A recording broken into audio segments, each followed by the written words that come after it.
Welcome to what some people consider the hardest Souls game ever. Is this a binocular? No, obviously not. God's sake. Can someone like me beat this game? Yippee! No! Yeah! Come on! Can I go? There is going to be a lot of falling off. This game would test a lot of my weaknesses like multitasking, paying attention. I'd really have to lock in if I don't want to get distracted, which is difficult in today's world full of constant interruptions, pop-ups and ads every single second. So thank you Opera GX for sponsoring this video. Opera GX is a browser with a built-in inventory of tools designed to help keep your immersion under control. First, you gain the power to cast floating video square. This lets you pull videos out of the browser so you can stay fully wired into your quest, work or study. Just click the video pop-out button at the top of the player and it will follow you around from window to window like a loyal familiar. Opera GX also bestows you with the built-in ad blocker passive, which seamlessly protects you from intrusive adverts. So when you're trying to look up where to find the Claymore, your web page isn't completely infested with pop-up rot. Opera GX comes with its own free VPN. You can set your location between Asia, America or Europe, no extra software required, and access the regional content of the kingdom you choose without any loading screens. I want to feel like I'm in a video game all the time. Well, Opera GX lets you fully customize your browser to match your current build aesthetic or character arc. The GX store offers an insane amount of choice, and you can mix and match multiple mods to create a one-of-a-kind loadout. For example, I like this Dark Souls background, but I can also combine it with effects from the Witcher mod. You can enchant your browser with animated or live wallpapers, background music, sounds when you type on the keyboard, open or close a tab, custom startup splash screens, or even a custom GX icon for your taskbar. And it's so quick to switch from your current browser to Opera GX. Their import tool lets you bring over your history, bookmarks, and cookies with a couple of clicks. And Opera GX is fully compatible with Google Chrome extensions. So install Opera GX today using my link below and give the best browser out there a try. Games where you wake up. Games where you start. Games that start you... Sorry, completely ruined that sentence. We started off this game in classic FromSoft fashion, although there was a gameplay element I was not expecting. Is there a stealth in this game? Oh no. Oh, there it is. Wait, nobody told me there'd be stealth in this game. Yoo-hoo! I'm not the stealthiest gamer by any means, and although having a perfect level of stealth isn't necessary, it certainly does help. I was immediately immersed in this scenario. I was surrounded by all these enemies. I had no weapon. I had to hug the walls, creep through the undergrowth, and eavesdrop on NPC conversations.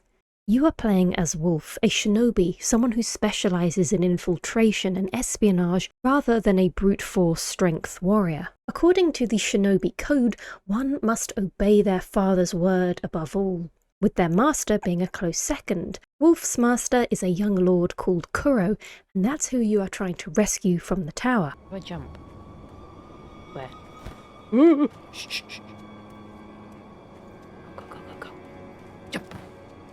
And with me being responsible for that duty, it took me a while to platform up to where Kuro was being held, getting used to the jumping, climbing and hanging off ledges mechanic. But eventually I got there, and after being reunited with my sword, I was ready for my first taste of Sekiro combat.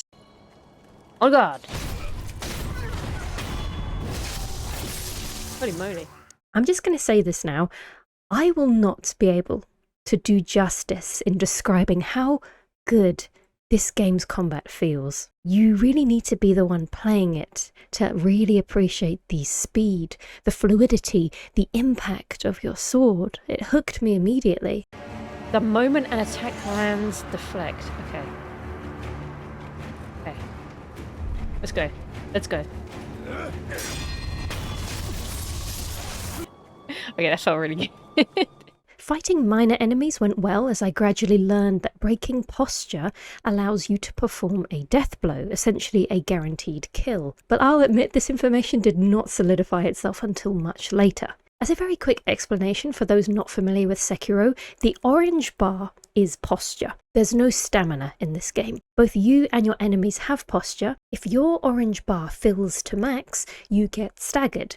But if you break an enemy's posture, you can kill them instantly, denoted by the red circle. You can also conventionally kill an enemy by chipping their health down to 0, but breaking posture can technically be quicker, more efficient, and just much cooler. There are many ways to build up the posture bar, but the main one is parrying at the right time. You get a mini-boss at the end of the tutorial area to test what you've learnt about combat, and this also introduces you to the concept advertised in the game's title.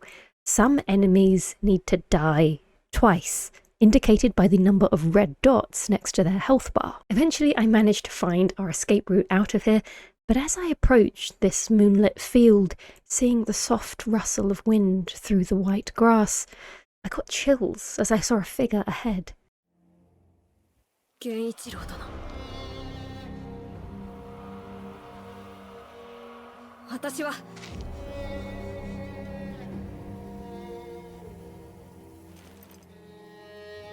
This is Genichiro, the leader of the Ashina clan, and the one responsible for Kuro's capture.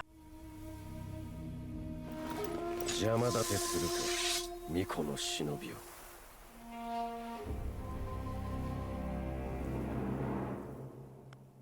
This is a fight you are meant to lose, as he is far stronger than you. I held on for as long as I could, but with these unfamiliar red symbols popping up and these new sound effects, I was no match for him. Lord. Oh! No, no, no, no, no! And I got heavily punished. No!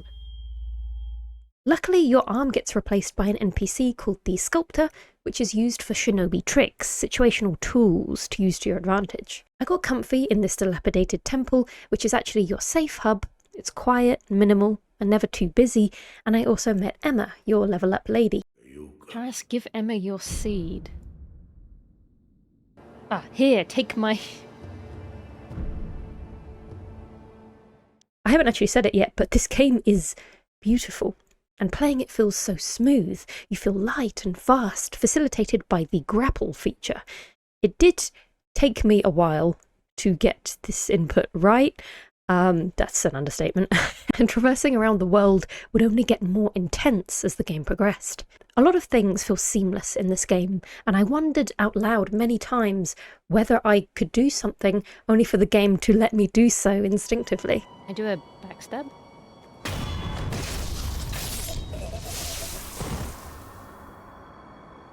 Okay. Game of the year. Can I do a plunge attack? Yeah! Shooting? They say I could parry that? Ooh!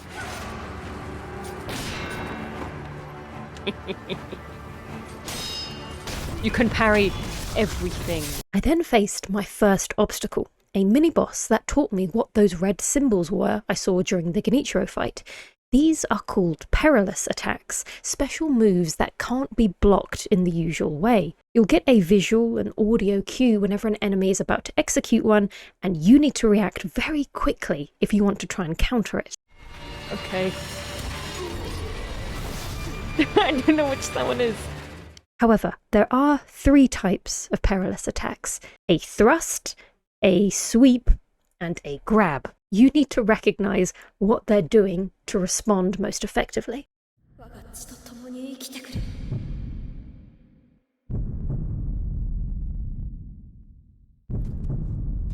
Oh!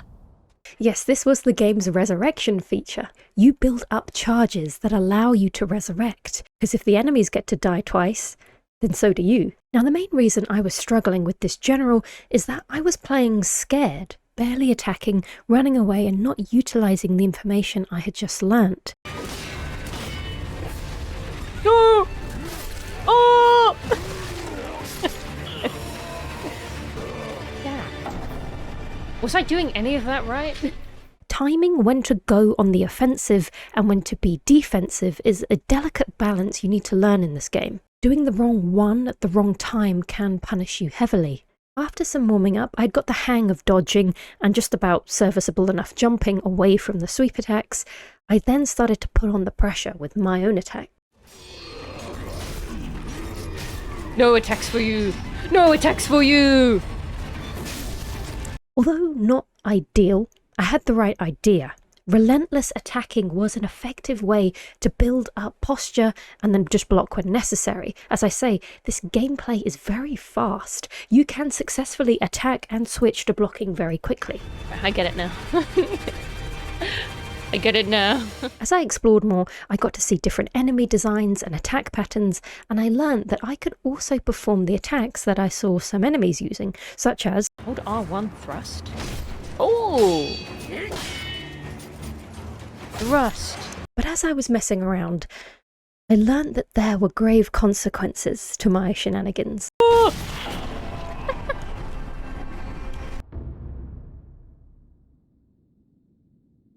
Oh no. Dragon rot is a feature that occurs when you've accumulated a certain number of deaths. NPCs will get sick, preventing you from talking to them and progressing their quests until they're healed. All in all, it's not as bad as it sounds, as it can be cured, but seeing this pop up after you've been fighting something for a while is both an infuriating and gut-punching death count reminder. Oh no. Oh no. No, the fine sun. Oh no, crow mob. I don't even know who you are. What really surprised me next was a section of the story that actually takes place in a memory, where you get to explore the state of the world 3 years ago. Now, this entire area is optional, but I would definitely recommend you explore it because I had a whale of a time here. You can swim, by the way? Nah. No, chat. No. Surely the game would have given me a nice pop-up that said, press this to swim. Nice try. Chat, I don't believe you. Anyone watching who's not familiar with Souls games, there's this running joke that swimming is one of your biggest enemies. Usually, just touching water means instant death. So with this inbuilt fear, conditioning, and distrust of my chat, I genuinely believe that you could not swim in Sekiro. It's a fish! No way, okay. Yeah, obviously the fish can swim. This is not new information. Groundbreaking stuff here, guys.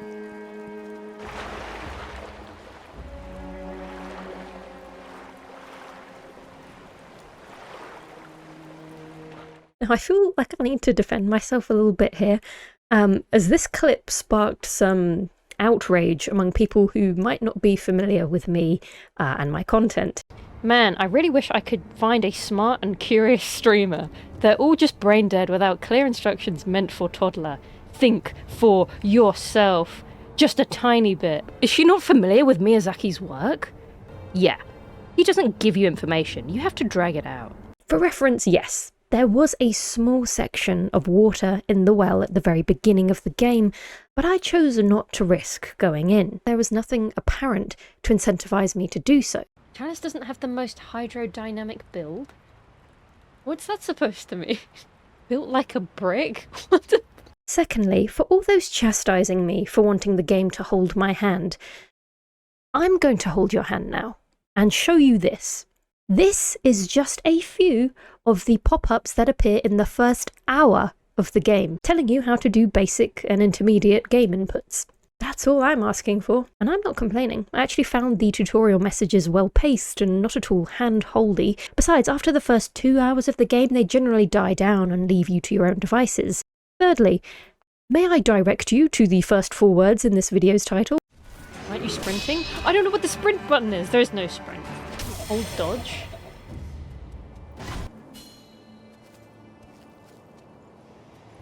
That is the first time that pop-up is appearing. For the first couple of hours of playing, I had not been running at full speed. Anyway, the swimming element would become more relevant later. Once you get to the estate path, you see a building ahead in flames and the area is crawling with enemies. I spent a fair amount of time here exploring, stealthing and practicing new moves, as I'd recently unlocked the skill tree, where you can learn passive effects and special moves. Am I doing it? Not equipped? Am I dumb? Oh, oh!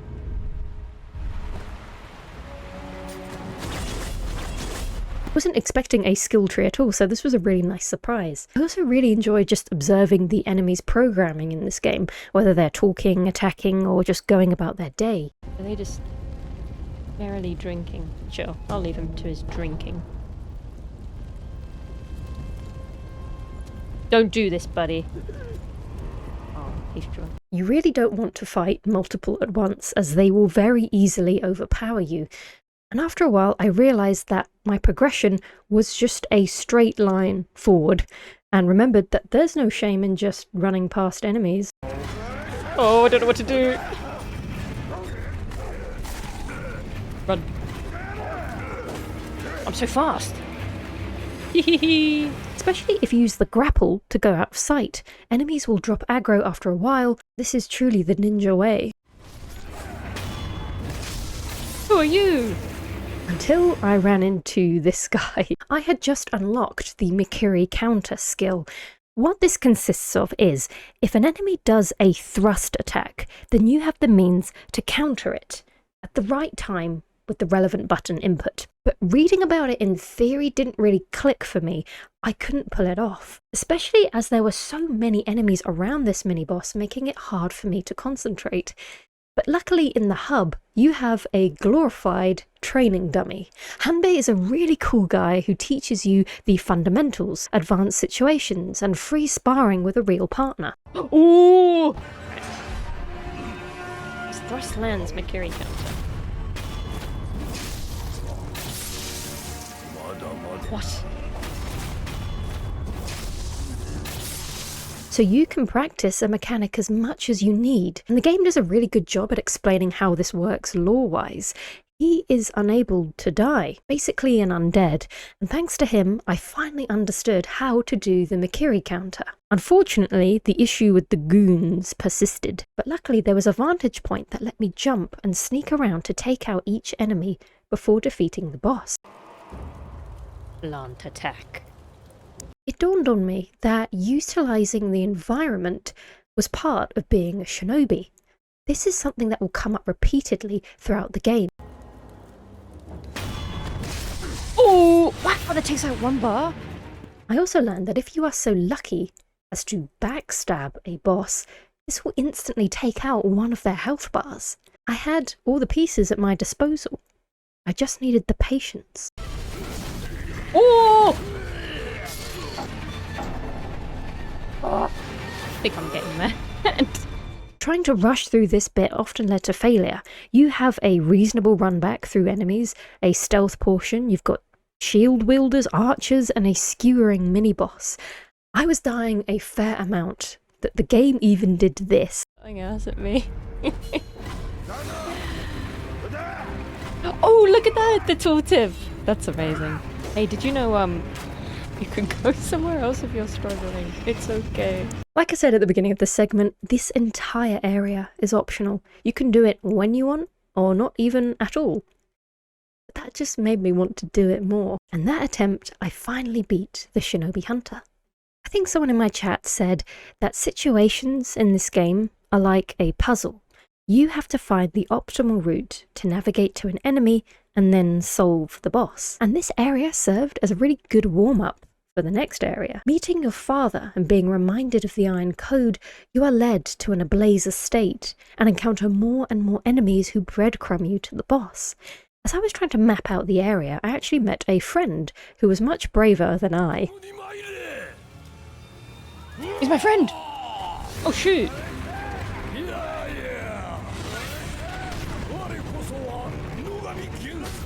This guy's amazing. What is that? Hey, leave him alone. Juzou the Drunkard. Oh! I'm sorry, my friend. Juzou the Drunkard hits like a truck with his hands, his sword, and his stinky alcoholic breath. What does that mean? He does a lot of damage to your posture and your HP. Oh god, we're owning him.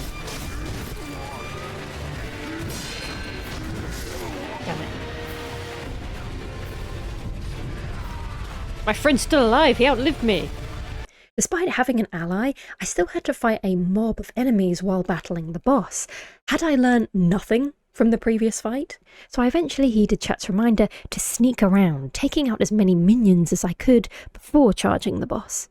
And just like in the previous fight, you can also get a backstab on Juzou. And you may be asking, Chalice, are you going to play like a cheesy rat this entire playthrough? You'll have to find out. But what I like about Sekiro is that boss arenas aren't always just square boxes with fog walls. Sometimes you have a whole area to fight in and use at your disposal. And that means you can actually drop a boss's aggro if you get far enough away from them. I also started using the flame vent prosthetic here, which when you combine with oil, sets enemies on fire. Perfect for a guy whose body weight is mostly alcohol anyway. Eventually, I managed to defeat the enemies and land a backstab. I didn't want to finish this victory without my trusty friend, whatever his name was. Rah! Oh my god, he's amazing. Oh! Luckily, on my winning attempt, he actually managed to survive.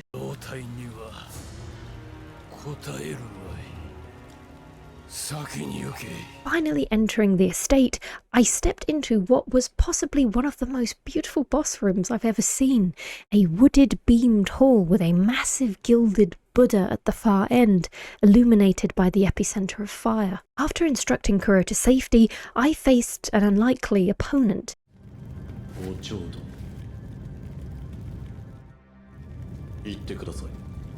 Oh. そなたはなすべきことをなすのです。わかりました。 Why am I squaring up with an old lady? Holy moly. Oh!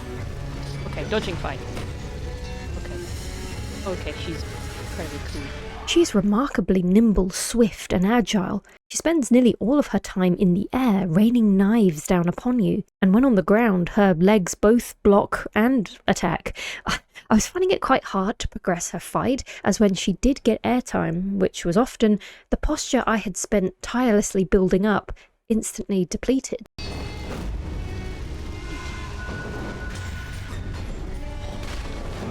Oh! Oh my. There was also this one Perilous attack that consistently killed me. It's a sweep. Ugh. Shoot, I did not jump. Oh, sorry. Sorry. I know everyone's gonna get annoyed at me because I don't jump when they do a sweep attack. I'm gonna get comments, people saying, it really bugs me when Miss Chalice doesn't jump when the enemy does a sweep attack. I know, I'm sorry. I was pressing jump. I didn't jump. The best counter to this was a jump input, as it avoided her sweep without sacrificing distance. However, I hadn't really been using the jump button in combat, so this was not instinctive for me to press.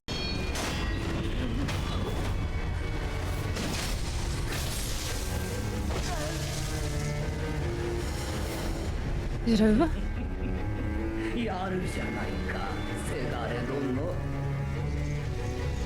No, it's not. Oh! Where'd you come from? Oh no.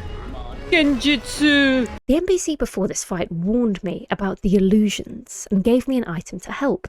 The snap seed dispels any spirits in the surrounding area. Any illusions you don't dispel, Lady Butterfly turns into butterflies to bombard you with. It was really pretty to watch the first time, as I was only hit by a few.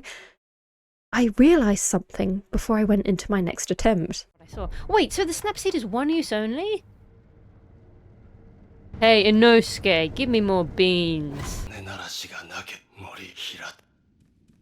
What do I do now? Although having snap seeds can make this fight easier, they are not essential, as once again, utilising the environment can help you out.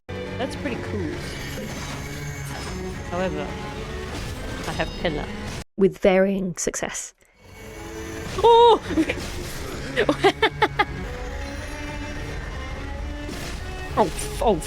Now her phase 2 feels even faster than phase 1. She has some deadly combos and is assisted by her ghostly illusions at certain intervals. Yes, she summons them more than once, and you should not underestimate these guys. Get out of here. No! Oh dear. That guy. Just kill me, guy. Thank you. I wouldn't have it any other way. Chat advised me that I also have some tricks up my sleeve. Whenever Lady Butterfly jumps onto her string, she becomes vulnerable to falling off. Yeah. Oh! She fell. She fell off. Using the Shinobi Shuriken would stop her airtime and enable me to punish her, whilst also maintaining the posture damage. However, let me emphasize to you that each of these attempts was very lengthy, and getting her to second phase drained me quite a lot of energy. As I keep saying, this area is optional, and I think it's quite normal for many players to return here after progressing with the main story.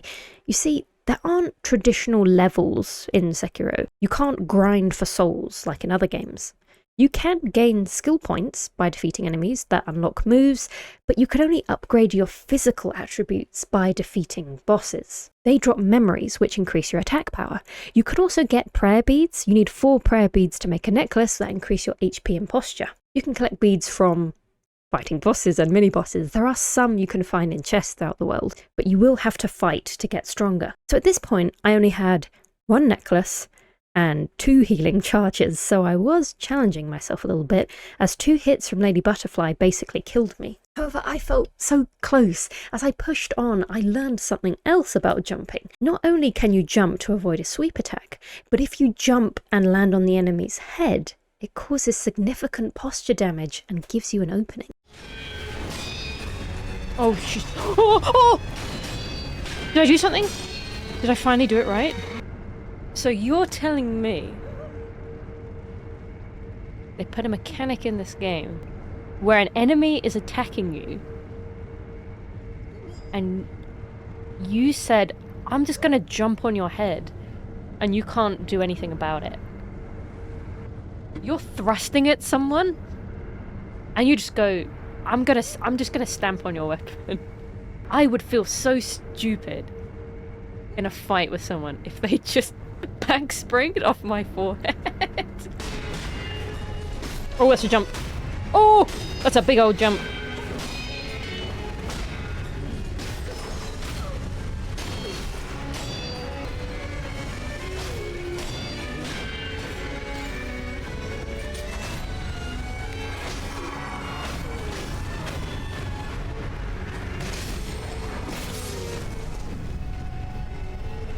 What happened? Oh, finish! Oh my god, I gotta finish her!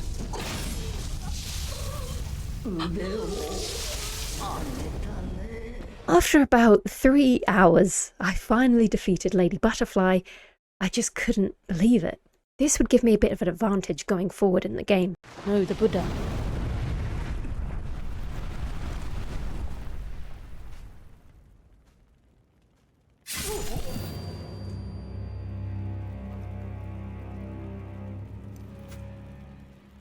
Who did that? And with a sword in his back, the memory ends. But the story does come full circle, explaining why Wolf can resurrect. Lord Kuro has the dragon heritage, which means his magical blood can make others immortal. And he gave this to us. Wait a second. Is that... It came flooding back to me. I had been here before. I played about 20 minutes of this. Way long ago. I was running around, like a gate or something. A big guy chained up. I remember I couldn't beat him, and then that's when I quit. A lot of people gave up there, so I don't feel too bad. Okay, nice! I got filtered!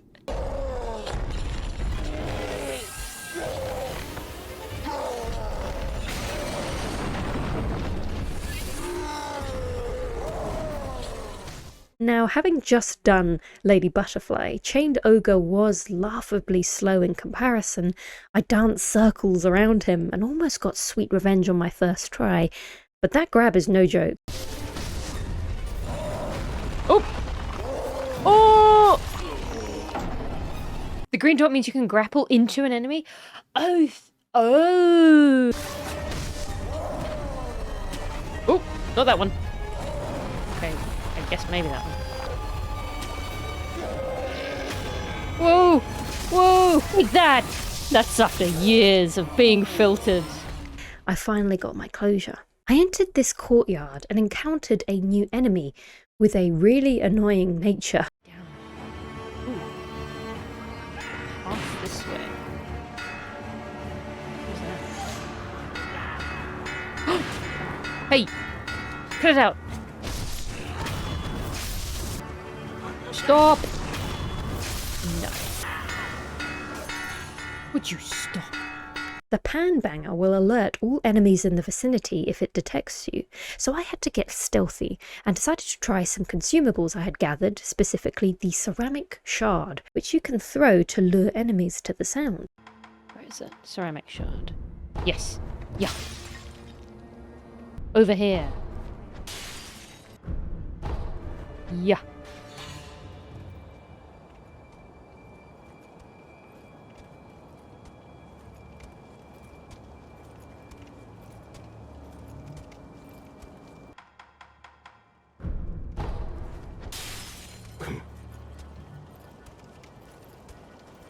Oh! General Tenzen is a mini-boss surrounded by swordsmen and gunmen, making a fair one-on-one fight quite difficult. He also has both sweeping and thrusting Perilous attacks, so I spent some time learning how to recognise his tells, as you only have a second to decide on how you want to counter, so you better get the right one. Oh, that was wrong. I have to give him more space so I know what attack he's going to do. Yeah, I saw the glint. Thank you. I followed my chat's advice that if you see the glint of their weapon, they are probably about to make a thrust attack.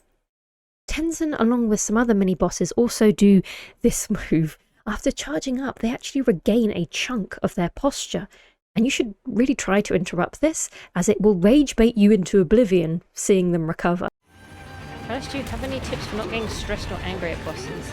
Yeah, just laugh at yourself, at the situation. It's all just a big joke at the end of the day. Like this here, I don't mind alerting the whole area, even though this is meant to be a stealth game. Once again, I decided to get serious and stealth my way around, and what a surprise! It was actually much easier. I managed to dispatch nearly all of the enemies one by one without being detected, just in the most graceful way possible.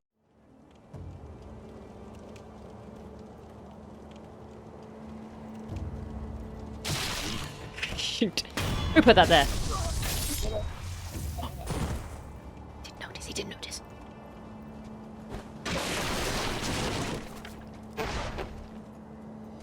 Oh my god. Oh my god.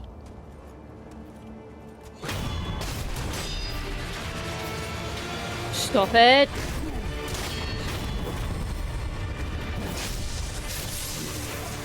I don't think that was deserved, but that's my kind of stealth. The next area would put my stealth and grappling skills to the test. The reveal of what was to come was actually nicely foreshadowed earlier. However, despite my chat urging me to check the environment, it kind of went over my head, as I was not really expecting the scale of this. The storytelling is... Yeah, what? I don't know what I'm looking at. What is this meant to be? What?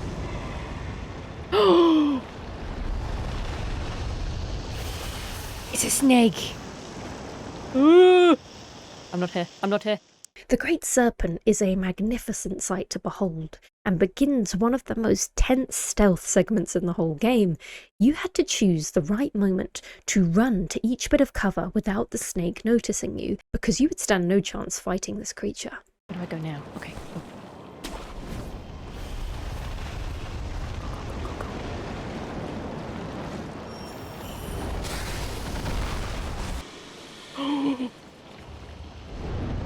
Oh my god. Snake on the left, snake on the right. Ooh. Oh. Oh, it's a big snake. Ah! I did not spot you yet. I kind of have insane luck when it comes to stealthing for some reason. It's fine. What the? Oh bother! Oh bother! Oh bother! Oh! Ah! In my panic, I failed to notice the interact symbol on this palanquin, which is a place you're meant to hide in. Instead, I had tunnel vision on shiny loot. I surprisingly made it quite far into the snake sequence on my first attempt, so surely it wouldn't be that hard to just repeat all of that, but correctly. Ah! Ah! How many streams have you been playing? This is my 4th one. Can you tell?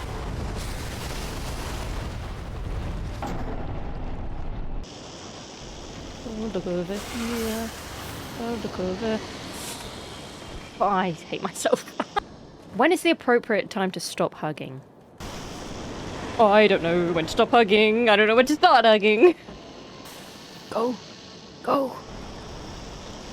Oh, I see it! The tent!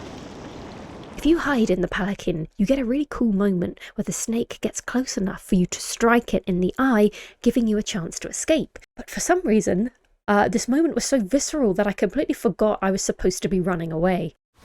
Oh! Oh no! I'm sorry!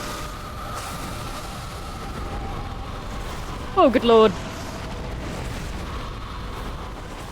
I'm sorry! Mother of God! I fucked up. Excuse my language. I think I messed up. It's a good thing you have 2 lives in this game. Eventually, I scrabbled to safety and entered the Ashina outskirts.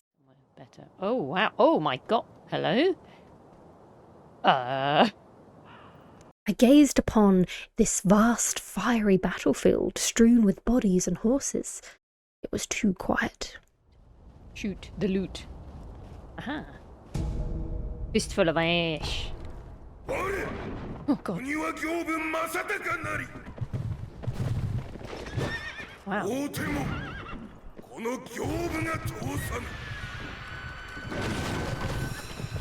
Out from the gate burst Gyoubu on a horse. Now, I'm not the biggest fan of mounted enemies, as I like to fight equally and fairly, so I was a bit overwhelmed by his moveset at first, not sure how to approach him, but on my second attempt, I changed something. You please switch to the English voice for this boss fight. How do I do that? Can I do that? In case it wasn't clear, I'd been playing the game in Japanese with subtitles. Is it going to be in Japanese? I hope so. I haven't changed any of the language.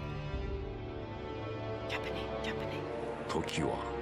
And had really enjoyed how it added to the authenticity of the Japanese experience. However, from what I heard solely from Gyoubu's English dub, I would be interested to hear what the whole thing sounds like with English audio. My name is Gyoubu Masataka Oniwa! Yes. As I breathe, you will not pass the castle gate! My name! Despite being a weeb, the English dub gave me a buff, as grappling to his horse and just wailing on him was really chunking down his health. It's important to remember that because I did Lady Butterfly when I did, I had already had my attack power increased, so since then enemies had been going down pretty quickly. The grapple was really effective, sort of stunning him and his horse for a while. And who would have thought? I outpostured a horse and its rider, and then switched back to the Japanese dub. Wow, beat him on the English dub. Look at me. Almost immediately after this boss fight, I had another animal boss fight. You saw nothing. What? Behind you! Blazing Bull is a pretty silly encounter. His moves are charge, buck, and ram, while carrying a fiery bushel on his horns. The hardest thing about this fight is that he does not stand still. Is this Is this someone's favourite boss fight? So I finally started utilising the Firecrackers Shinobi prosthetic. Take that! Whoa, that's incapacitated. This is very effective against animals, stopping them dead in their tracks and interrupting anything they are currently doing. The reality of this fight is pretty cruel. This poor, wounded animal being tormented by fire and fireworks, while a shinobi is just there, prolonging his suffering. He's crazy. He's dancing. Oh no!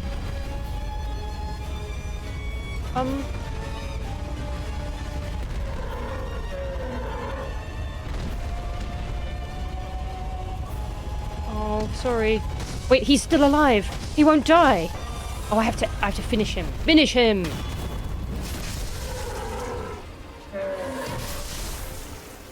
Sorry.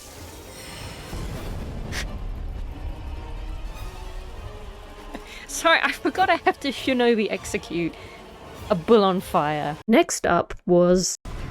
Oh no, he's got such a long name. 7 Ashina spears. Shikibu Toshikatsu Yamauchi. Oh my... Oh my god, he keeps doing it. Alright, fine. Oh! This guy pretty much exclusively does Perilous attacks. Get used to that noise. This is a mini-boss, so he's not compulsory, but out of all of the bosses in this game, he was probably my least favourite. I have absolutely no regrets about backstabbing this guy whatsoever. Even when I Mikiri'd successfully, he just kept on going. His openings were very, very slim. Not to mention, you have a lot of choice about where to fight him, as the area is quite varied in terms of terrain. Oh, my posture. Oh, my life! You just have to pick somewhere where you won't alert the horde of enemies waiting nearby. Fireworks. What do you want?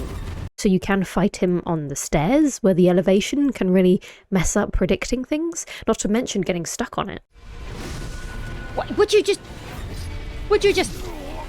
On the other side, there are these rocks with different platform heights. Don't recommend fighting there. Oh, well, that's just really rude, isn't it?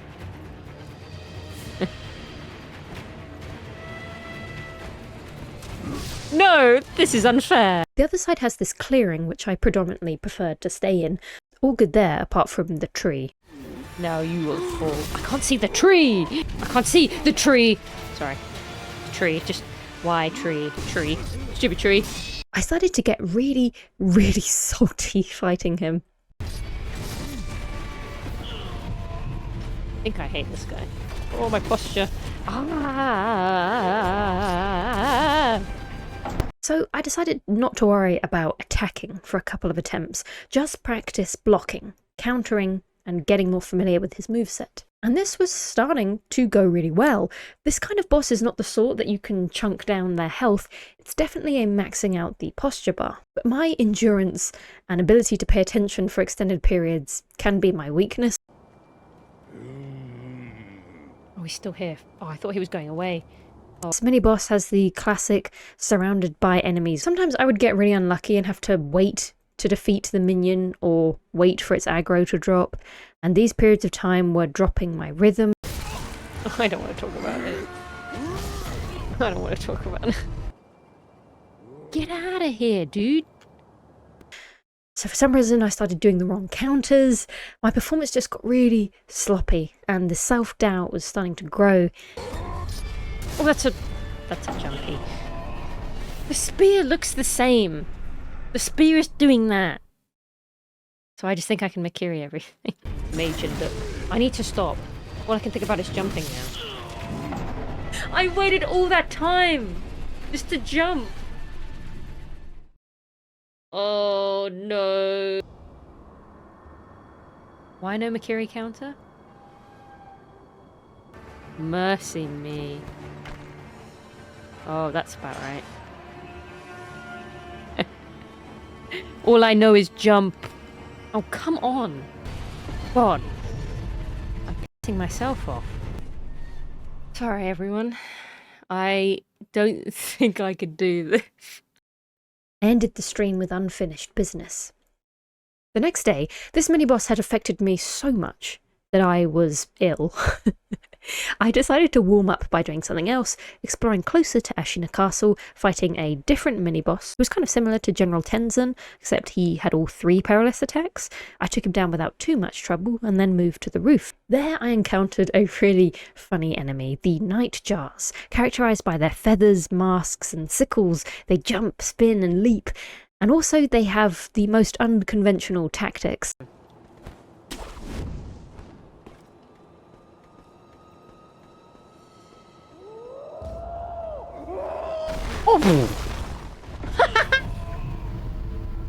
Oh! What happened? Was he on the kite? Oh my god. That's not the button to pick up. Oh, there's more. Oh. And seeing how lively they were, I couldn't help but adopt their free spirit.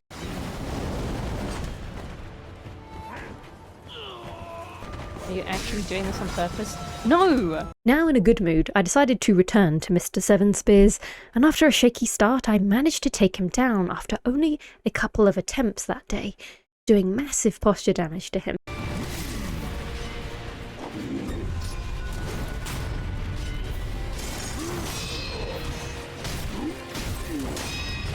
Oh, yes! Sweet freaking victorios. Inside Ashina Castle, I met this blue swordsman-style enemy who did precise, powerful cuts. Ooh. Hey. That was just one guy. Ooh. Oh, how about 4 more? Fighting in this area was really fun. I really enjoyed the physics of cutting down the paper sliding doors.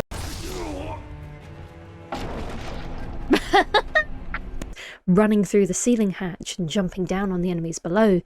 Eventually, I reached the dojo, and inside was... Oh my god, it's another blue samurai guy. Are you... Ashina Elite.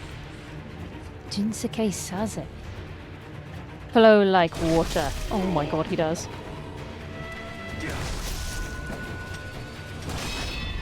However, this Ashina Elite fought in a very unique way, holding his sheathed weapon and only drawing it at lightning speeds with a flurry of attacks. But many attacks meant many parrying opportunities, and before I knew it, the fight was over.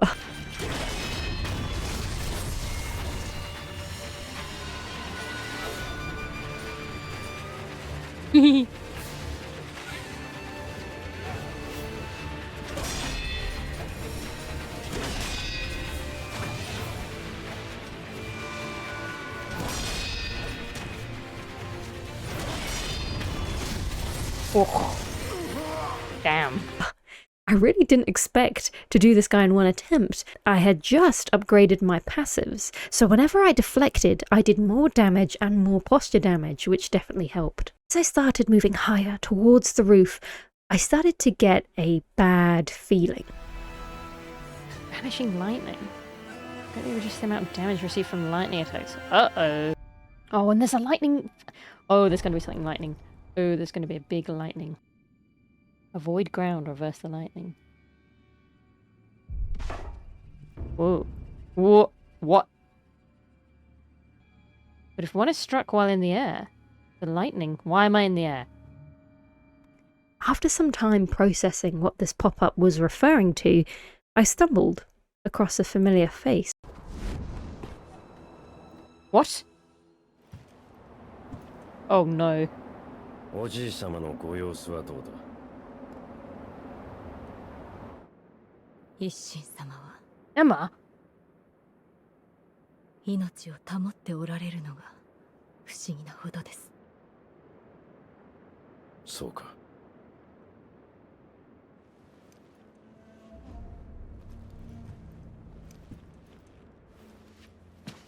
ミコよ、もう一度言う。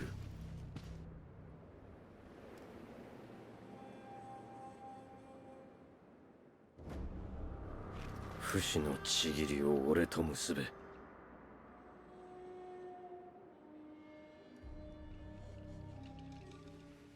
できませぬ、源一郎殿。 Haha.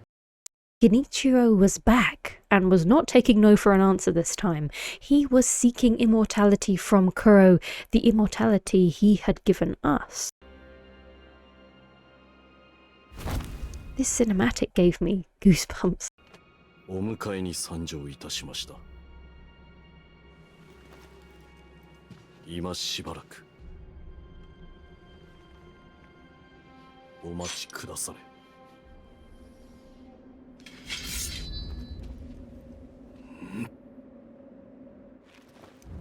なるほどな。貴様を殺しきらぬ限り、流因を我が手にはできぬようだ。I don't know if I'm... 参る。忍びよ、再び間に合おう。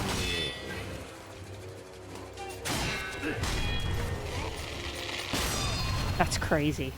Using a longbow in close combat? Genichiro is pretty brazen. In between sword swings, he will shoot at you with fast and strong arrow attacks. I recognised his thrust attacks pretty quickly and responded well with Mikiriing. I was so immersed in these first couple of attempts, enjoying the nice wide square rooftop arena and the clean noise of metal on metal. I wasn't talking at all, I was just mesmerised by this fight instantly.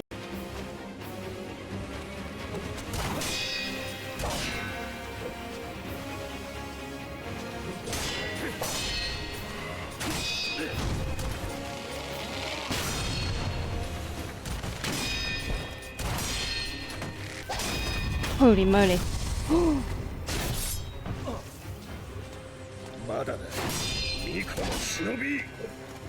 This game is like crack.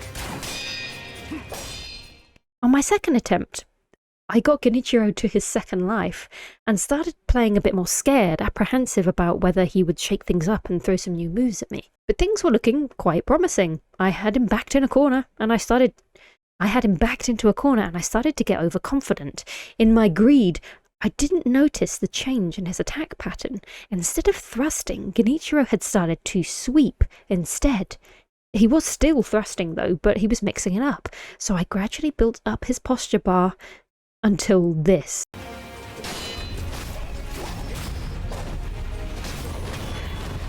Oh. Holy moly. Oh. Did I do it? Oh no, there's more. He's still alive. 巫女の忍びよ、どのような異端の力であれ、従えてみせる。巴の雷、見せてやろう。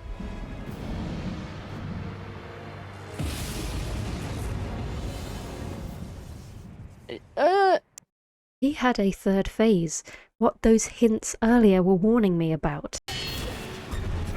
Oh!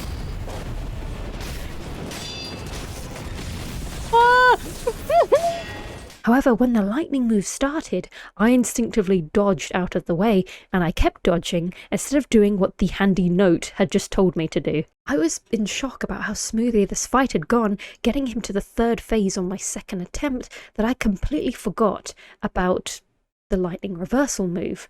All I had to do was press the jump button. I believe we're here again, forgetting how to jump. I had to jump and then throw the lightning back at him. That's not asking a lot. It's 2 buttons. Surely getting back to this point wouldn't take that long.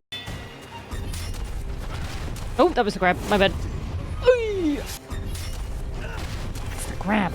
Stop getting grabbed. Oh, that's the grab. If it doesn't look like he's doing anything, he's doing the grab. That's what I've learned. I don't even know what's going on. Ah! Don't turn your back on the enemy! What's wrong with you? What's happening? Oh, I'm actually throwing. It genuinely hurts me, looking back at how well that previous attempt was, because I must have used up all my ability and muscle memory, because every attempt after that was just absolute slop. I was getting riddled with arrows, pinning me down. I was getting caught out by his grab attack all of a sudden, and I was barely making it to second phase. And despite knowing I had to jump, I couldn't execute the second part of the reversal, pressing R1, what I'm good at. Okay, I was on the ground. Oh! I'm alive. Jump! What the? I have to... Oh, that's a Mikiri. It's a Mikiri, what are you doing? I'm just so sensitive to jumping now. Stop jumping! Stop! Why are you throwing? The game eventually got so fed up at me that it reminded me what I was supposed to be doing. It's just that you land so quickly after jumping. It was just a quick button press and I was reacting too slowly. Oh,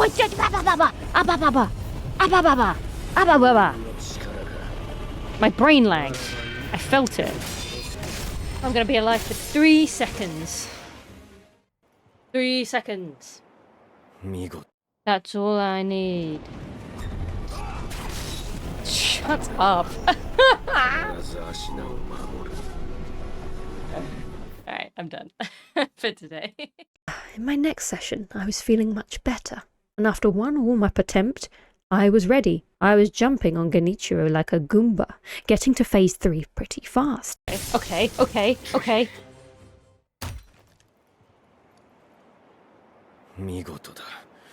Now what? Jump. Press the button to do the lightning. Which was the button? Jump R1. R1. Okay. I can do that. Oh, please. I have no health. Health than I did before. Jump! Oh! Did I do it? When you actually manage to pull off the lightning reversal, it's incredibly effective, dealing a significant chunk of health and posture damage, and also stunning Genichiro for a time.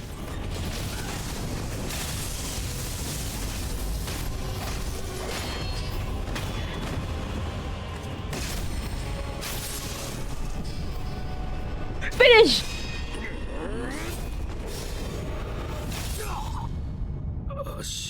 And with one more of those, he was vanquished. Once again, I was left speechless that I'd managed to do it. Who would have thought? Taking a break when you're not performing well actually benefits you. I'm definitely one of those players who needs to take a break when they're stuck and come back to it feeling refreshed, and the proof is in the pudding here. Second attempt of the day wins again. However, it should be noted that I very almost nearly died, so I think I got a bit lucky. Is that how much health I have? Is that accurate? I was gonna die there. Now reunited with Kuro, he tells us that he was rightly fed up with everyone's obsession with immortality. It was a corruption that has poisoned and stagnated the existence of man. As such, he requests your help in ending the dragon heritage. You then get a dialogue choice to either help or protect him. And I was a little bit confused by the difference at first, but after consolidating what I knew, the Iron Code means protecting Kuro at all costs. This means preventing him from whatever plotting he's expressing a desire to do now. I'm coding the instructions your dad gave you. Oh yeah. My dad bad? I will not listen to my dad. But as a player, I had a much better bond with Kuro than with my strict father and the Iron Code, so I wanted to side with him. But this was actually a fake choice. The game forces you to say, you must obey the Iron Code. I think this is to reinforce the ideas that you've heard since the beginning of the game, but ultimately this choice doesn't matter. Kuro ends up convincing you anyway to help him, proving that he's very mature for his age and understands what doing such a task might entail. You know what, I should start writing this stuff down. Smoke. Arrow. Isshin. At this point, I actually started keeping my own physical notes of current objectives and information I thought might be important. I will never forget. I forgot. I also met Isshin, one of my favourite characters. As a side note, there's a very cute system in this game whereby you can give drinks to certain NPCs. There are different alcohols you can collect in the game and offer to characters, and they'll chat to you over a drink. It's such a nice way of getting lore exposition. Anyway, I learned from Isshin what I would need to stop beings from coming back to life: the mortal blade. I met such beings as I entered the abandoned dungeon, filled with bugs and zombie-like beings. This really reminds me of a school trip I went on. A medieval reconstruction village. And they had like kind of like pseudo-animatronics. Sorry, no, we didn't go to an abandoned dungeon on a school trip. There was this one, it was like, actually, you know what? It was kind of like this, now that I think about it. I then popped out at Senpou Temple, such a beautiful autumn-leaved area, filled with fist-fighting, candy-eating monks. This area is filled with the strange, ancient, and whimsical, with lots of things to interact with. Read. Do not ring this bell.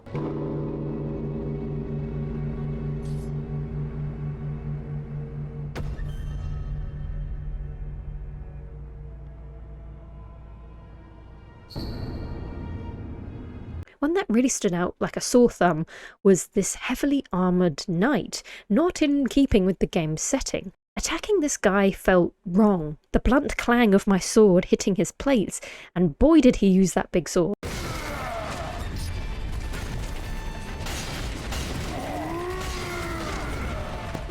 Now what I didn't realise is that when I eventually did get a death blow, nothing happened. I didn't notice as I was used to most enemies at this point having 2 lives, but as you can see, Armoured Warrior has no circle next to his health bar, and in fact he even says, "Your sword cannot pierce my armour." To properly kill him, you have to execute him while he is standing close to the sides for this to happen.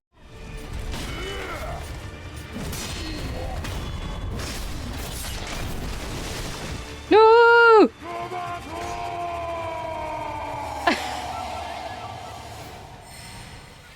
Speaking of falling off, chat was urging me to check out this specific area, but to get there, what a surprise, you had to jump and grab at the right time, so you can imagine how well that went. Press the button! Press the button!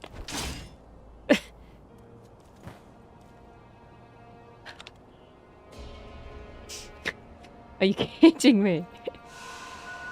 Oh, it's going!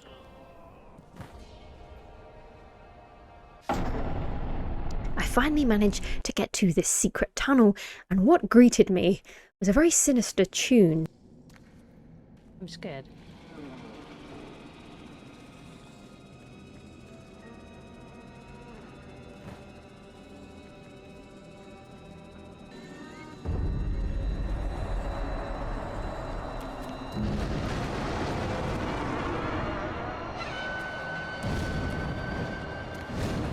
Oh, that's a purple weapon. Ah! I'm slow. What? What? It's like a dream. I have dream strength. There stood the Headless, as advertised.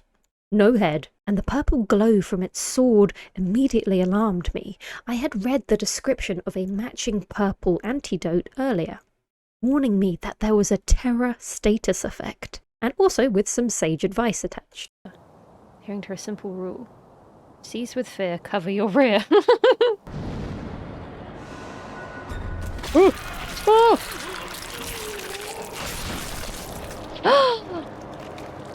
What did you take?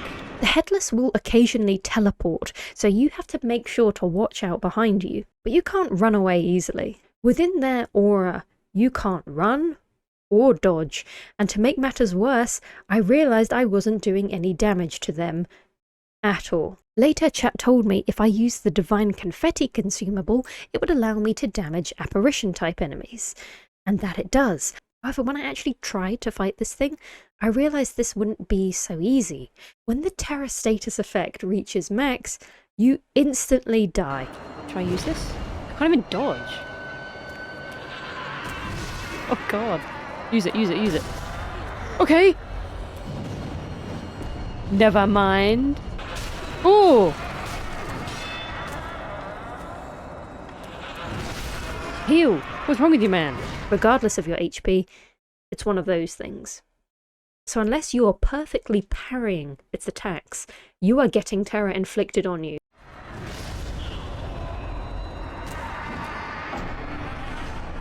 Oh, this is annoying. There's a lot going on there. Status ailment. Slow.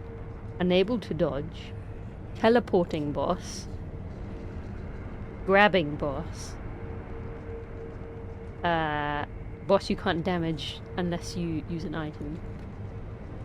Scary music. So as I said, needing a limited consumable to make the boss fight viable was a bit annoying.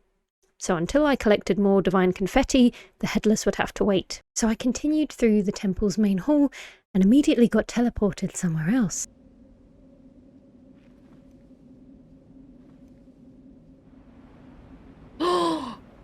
Monkey. Monkey see. Monkey 猿が do. 3匹。一つは空か。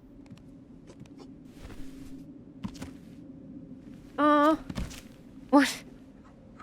This is a really unique boss fight. You have to defeat the monkeys characterized by their different colourful kimonos, and the NPC nearby gave me a rundown of each of their characteristics. Purple monkey was good at spotting you, green monkey was good at hearing you, orange monkey would alert the other monkeys, but there was a fourth panel, which was mysteriously empty. I set off to get a lay of the land, exploring this whole monkey playground, which had different areas to use at your disposal. For example, there is a waterfall room intended to deafen any sound. As I climbed to the roof, I kept hearing something strange. Right from the beginning, I had heard a scuffling, but assumed it was my own feet. But the sound of me moving forward didn't match the sound I was hearing.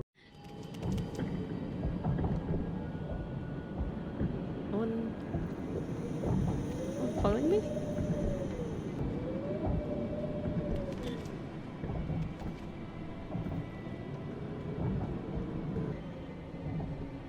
Who is following me? I'm getting creeped out. Yeah. Show yourself. As I looked back, I saw footprints on the roof tile. I pretended to move forward, baiting whoever was behind me closer until I turned around, looked back at where the footsteps ended, Ooh! Aha! and revealed the hidden monkey. 1 out of 4 down. Now this boss technically still has a combat element to it despite its unconventional nature. Spectral monkeys will spawn and their attacks will inflict fear, so you can die during this fight if you're not careful. For the most part, I just ran away from them. I spotted the tracks of another monkey, but this one was much faster, so I stood no chance of keeping up. Luckily, they do give you this bell item at the beginning, which resets all the alive monkeys to their default position to help you learn their patterns better. And when I did so, I managed to sneak up on the orange monkey before it could alert the others. I got really lucky here, as then the green monkey jumped past and turned its back on me. Presumably as sight was its weakness and I was behind it, it gave me the advantage. Not that I really accounted for that, it was more like streamer luck. Now only the hardest monkey remained, Monkey C. I dropped down from the roof and started to explore the lower levels. I did find him, but he was looking straight in my direction, so he ran away with a head start. I reset their positions again, as I definitely needed to sneak up on this one. Luckily, when I found him, he was facing away on the roof, allowing me to land a backstab and complete the boss. Don't see me, don't see me. Ignore the monkeys behind me. Don't see me, don't see me. Now I will say there is definitely a better strategy for completing this fight. I did get a bit lucky on my first try. I didn't really utilise the different rooms, instead opting to just stealth around and having RNG on my side. This opened up a new safe area and a new character, the Divine Child, who's been given her immortality artificially and through very cruel means. She wants to help you and Kuro, so she gives you the Mortal Blade. 覚悟が終わりならば改められよ。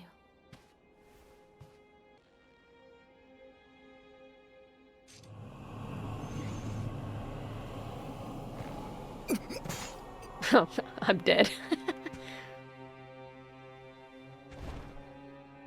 No! その右目、流因の呪いを受けているのですね。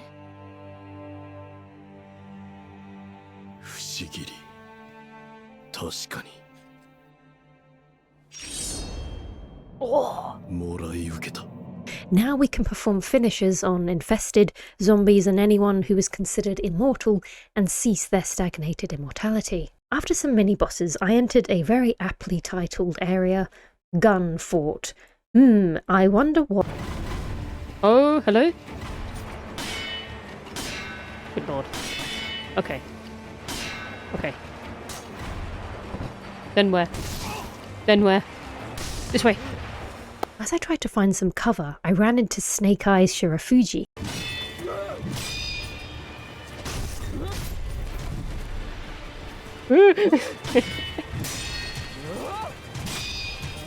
Whose posture will break first?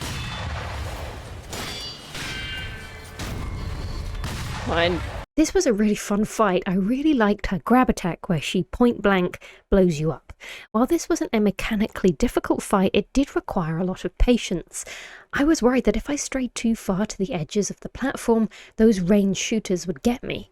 And I was right to be cautious. There is a later variant of the Snake Eyes boss you fight in a poison swamp, and they are flanked by essentially snipers that will blow you out of the sky if you dare grapple. This is insane! Oh, right in the air! Funnily enough, you can actually let Snake Eyes stand in the poison, as she will actually be damaged by it, but that's a dishonourable way of fighting. I am an honourable shinobi. Anyway, back in Gunfort, once that mini-boss was down, I just had to get to solid land. Brave. Keep guessing.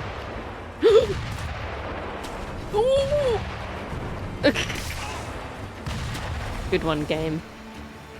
I appreciate that one. No! Solid land. What? Oh! Oh my god! I'm alive. I really didn't expect to see the serpent again, but by now in this game you may be realising it's not just shadows die twice, it's that bosses appear twice, or sometimes even 3 times. Good one. Anyway, it took me a while to realise I was supposed to be swimming past the snake and into the tunnel beneath. The next area was probably one of my favourites. It's just breathtaking. Genuinely something you would see in a clickbait article titled Places You Won't Believe Exist. It also featured one of my favourite enemy types. Monkey. Oh, he's got drip. Don't tell me that monkey has a gun. Hey. Get back here. God, they're so in sync. They're insane.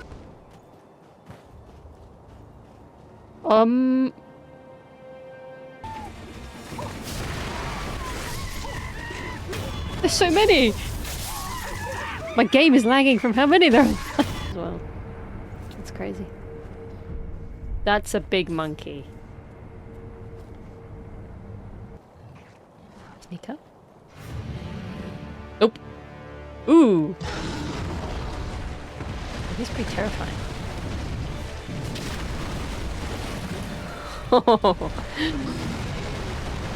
Oh, what was that? Ooh! Boy, do I love jumping into stuff. Gotta be my favourite bit of all time. No! Guardian Ape is both funny and a frustrating fight. He's incredibly erratic, running, swiping, rolling on the floor, kind of like a kid throwing a tantrum. And it's kind of hard to stay close to him because of this, although the arena does have these grapple points, which is a nice option, although I didn't really utilise them a whole lot. You can grapple to the boss as well, kind of in a similar way to Gyoubu. Bonk. Bonk.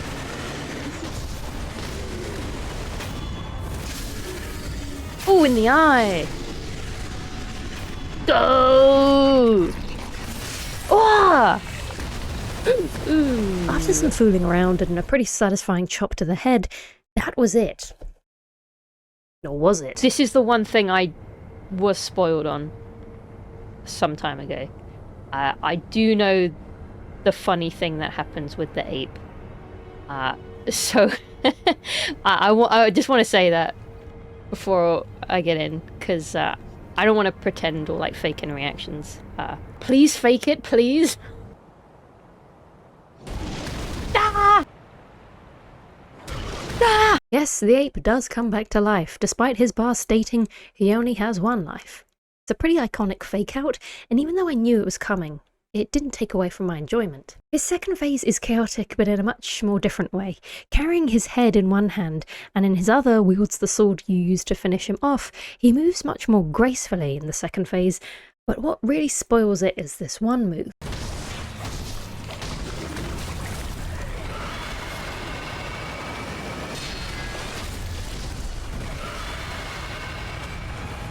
Oh.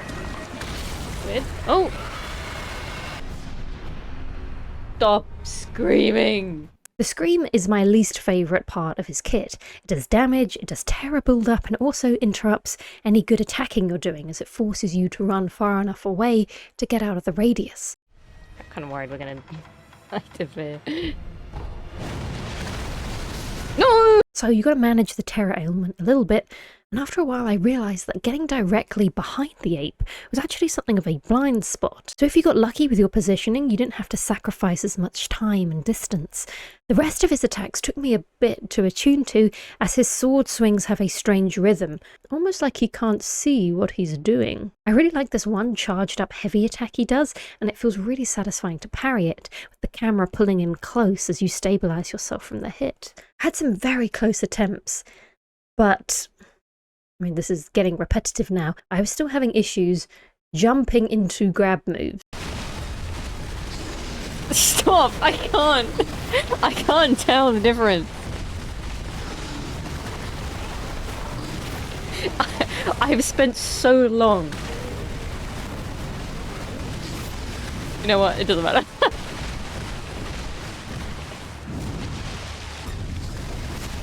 Okay. What is that? It's a big sweep? Really? Ah, I didn't even read it as a sweep. Okay. So I have to jump? Jump! And when I had a very clean phase 1, phase 2 went by nice and quick, running in and out of the scream, and luckily I even managed to cancel it in time. Oh, I cancelled it! Oh! Yeah! Oh! Now surely, this ape wouldn't come back. 何にやられた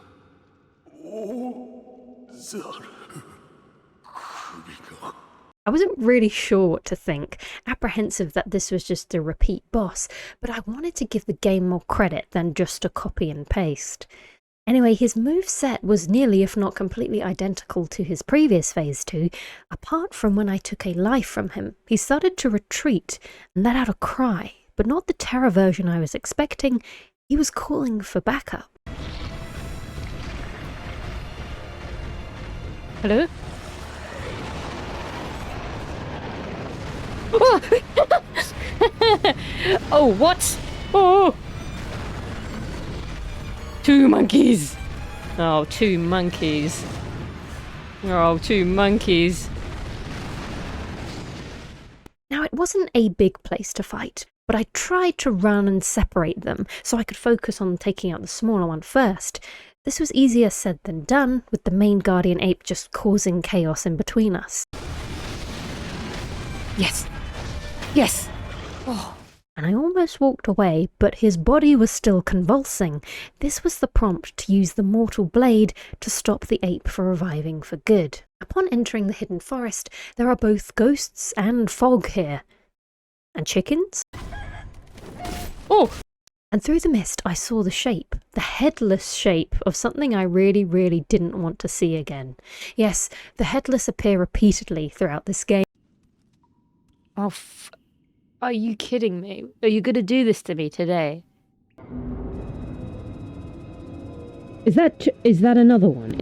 They are optional and the rewards aren't mind-blowing, so it's totally okay not to fight them, but nevertheless I still wanted to try and defeat at least one of them, sacrificing some of my precious confetti I had hoarded to give it a couple of attempts. But I just wasn't in the mindset right now. These guys really have a knack for just ruining my mood. I can't dodge because it's...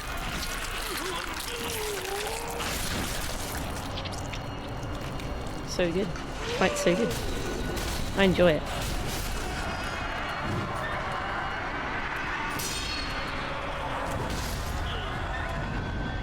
No more, no more, no more, no more. I can't. I can't do this. I went off to fight another mini-boss, which was basically a Juzou reskin, and I found myself hearing an enticing whistling noise, directing me to the upstairs of a nearby house.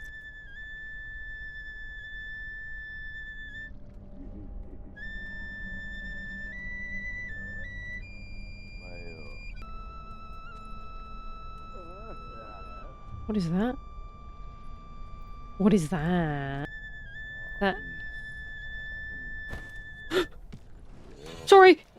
I accidentally pressed the wrong button and jumped down next to Mist Noble, and instantly on the defensive I waited to see what this boss would throw at me. Are you okay?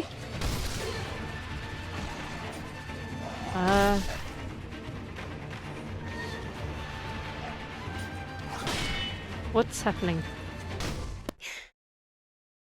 Yeah, that's all he does. For some reason, and rightly so, I was worried it was going to pull out an epic one-shot move. You know, we shouldn't be so judgmental based on appearance.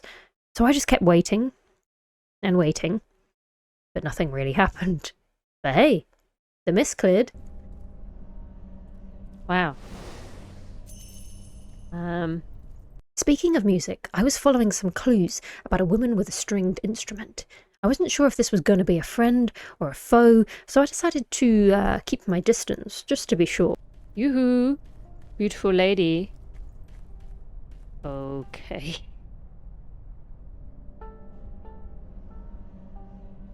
I feel like a creep.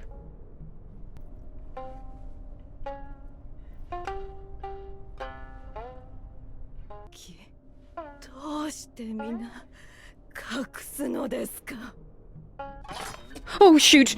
Orin of the Water is such an incredibly graceful fighter. I love the way she twirls and bounces so weightlessly around. I was so mesmerized that I hadn't noticed I was doing 0 damage to her. Ooh. I just realized something.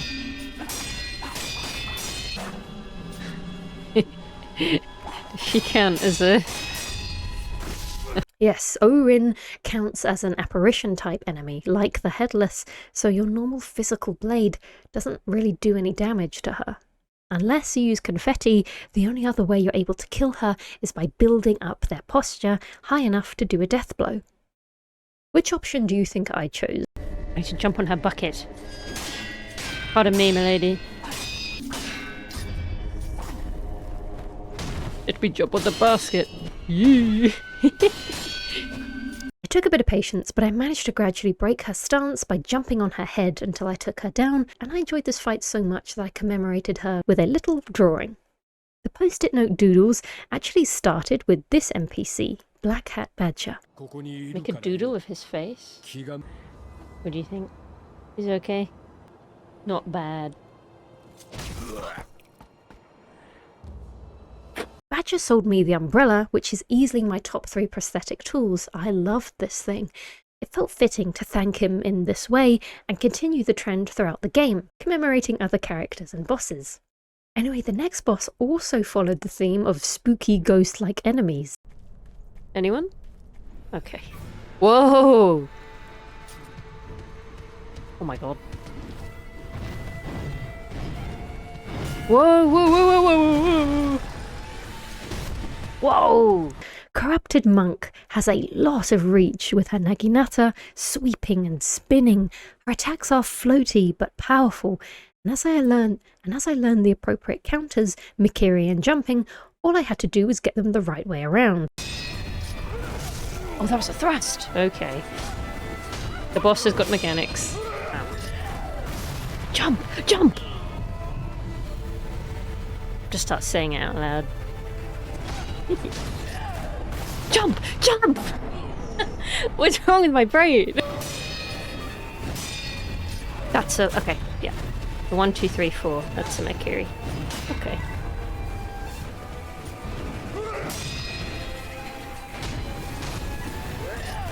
That's a jump. I also defeated this boss by doing great posture damage. I loved this fight. There's something really satisfying about her physics, the way she reacts when you jump on her, and the rhythm of blocking her attacks. And the best part about beating her is the reward you get. Yes! Ooh!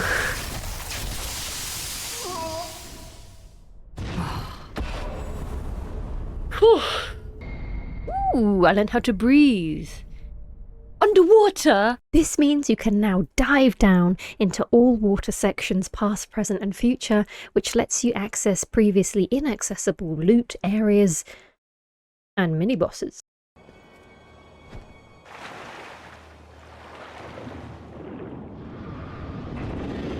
Oh, you are absolutely...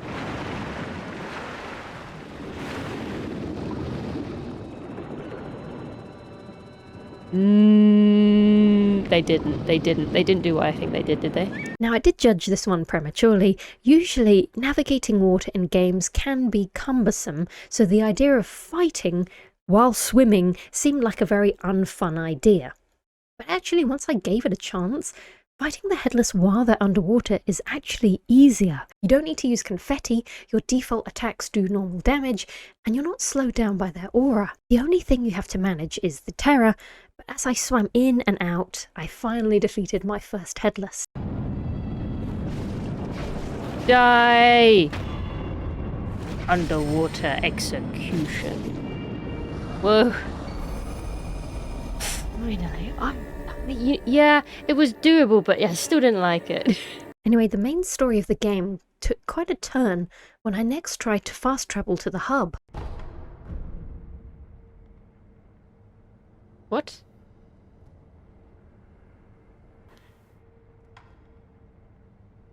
What happened to Ashina Castle?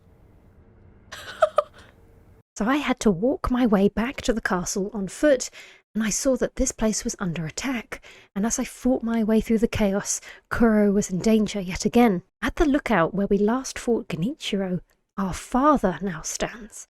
Hang on. 死んだと聞いていたが、一体何を企んでいる？フクロウよ。企むなど滅相も。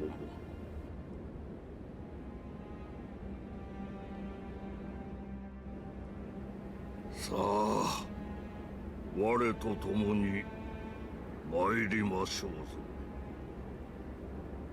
He tells Kuro to come with him, but sensing something wrong, Kuro declines.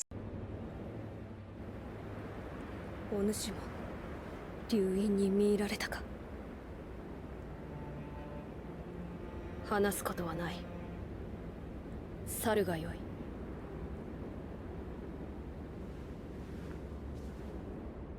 相すみませぬが、懐かしきこの眺めをもうしばし堪能したか。満足しましたら帰ります。Is I don't, this isn't going to be a friendly conversation. I'm going to assume. の力を流因を手中にしようと思う。ですが、分かっておる。第一の掟により父が命じる。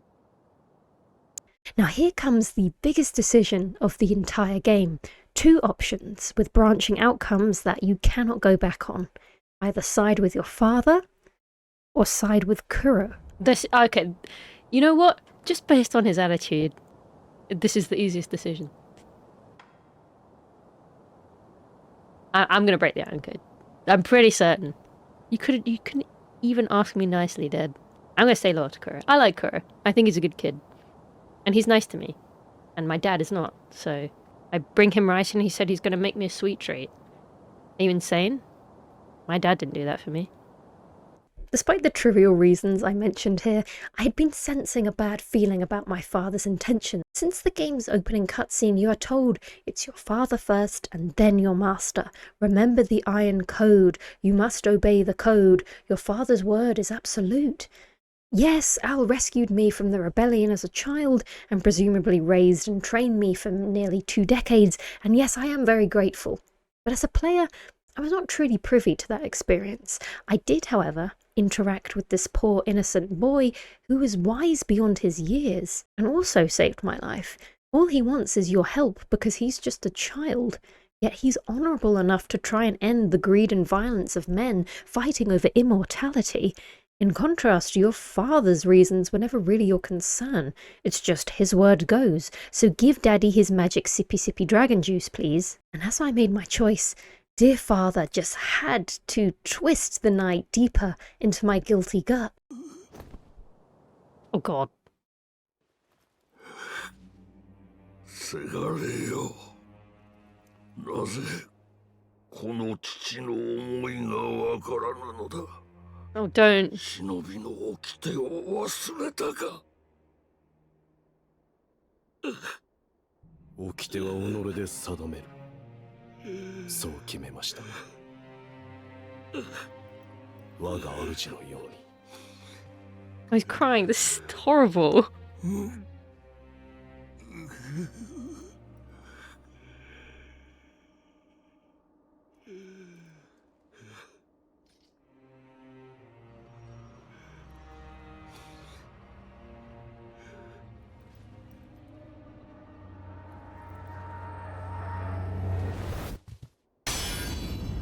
Oh!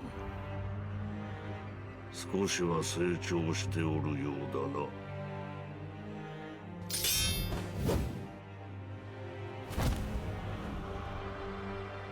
やろうか。狼よ。 Yeah, those tears dried up real quick, huh?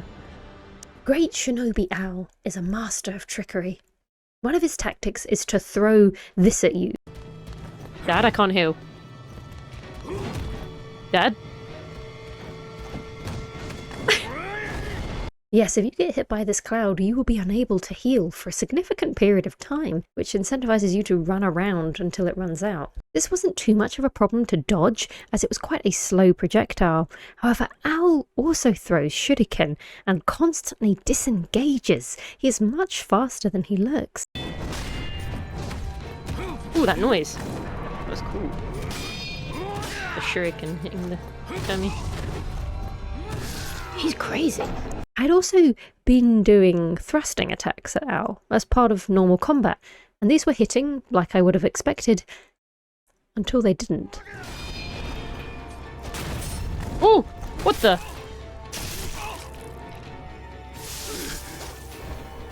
You parry me?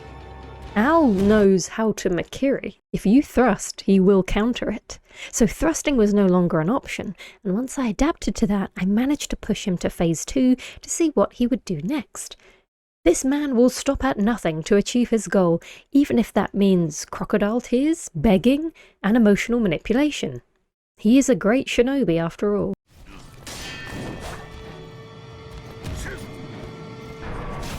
Ooh! Alright, now what, Dad? Ooh!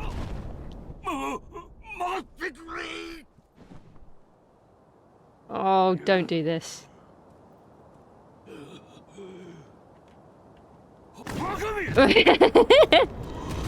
Oh, you are actually... Dad, you're a terrible person. I'm so sorry. In phase 2, Owl will now use poison bombs to coat the floor for a while, and he'll also deploy smoke bombs to disorientate you and conceal his position. I had a quick interval to fight another chained ogre to get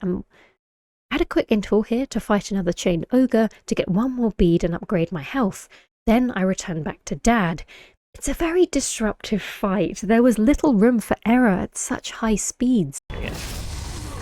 We're getting back into it.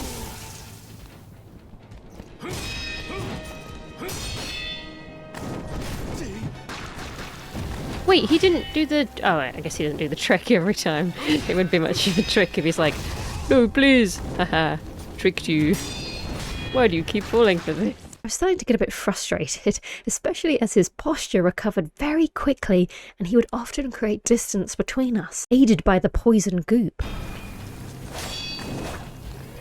Get out the goop. Get out the goop. The zoning goop.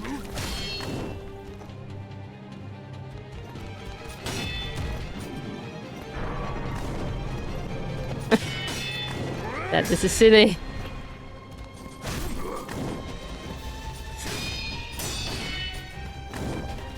Keep sleeping away.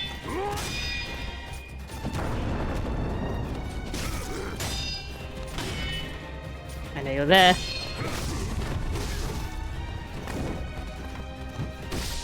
Oh, I can't eat pellets. Oh shoot, oh shoot. Eat! In one messy attempt, he trapped me in the corner, with him and the poison blocking my escape, quite literally stuck between an owl and a hard goob. So I pressed R1 and prayed. Oh my god! Oh! Oh! Sorry, Dad! お返しいたす。見事。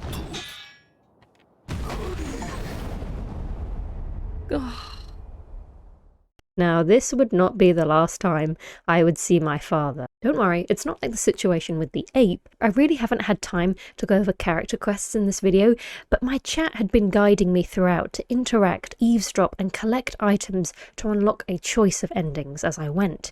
And one of those involved another bell memory, specifically a memory of owls. Dad. ほう。話が違うではないか。 What? お主。 Masanaga the Spear Bearer. まあいい。始末す There's dogs! 辻褄も合うというものよ。 What? The Dog Bearer. I'm burning to death. He didn't do a lick of damage to me. Here we are returned to the same area as in the first bell memory, though the enemies and bosses are slightly different. First, you are instantly thrown into a fiery square with a man and his 3 dogs. It's quite claustrophobic and hot. Oh, they did not hold back. Just get away from the burning. What's wrong with you? Even if you dispatch the dogs, he will just call more. He's drinking! Oh no, he's calling more dogs. No way.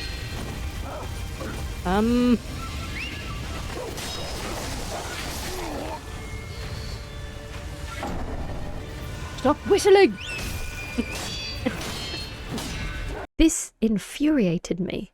So whenever I saw him doing this exaggerated motion to whistle for his dogs, I tried to interrupt it. The dogs caused me to lose focus frequently when fighting the boss. No more dogs. Yeah? I won't call my dogs. Stop! So my chat suggested I use the shuriken to subdue them, and this was quite helpful. You only need one to pacify each dog as they shoot out instantly. Shoot again! Wow. Give me.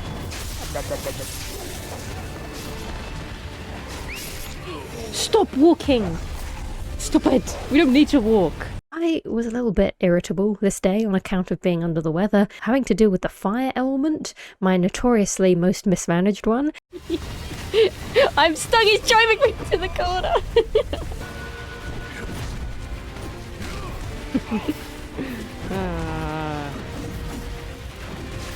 Oh, terrible place to hide.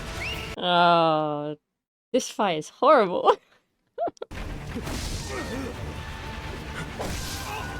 I don't know what I'm doing. I don't know if I can talk or smile. I don't know.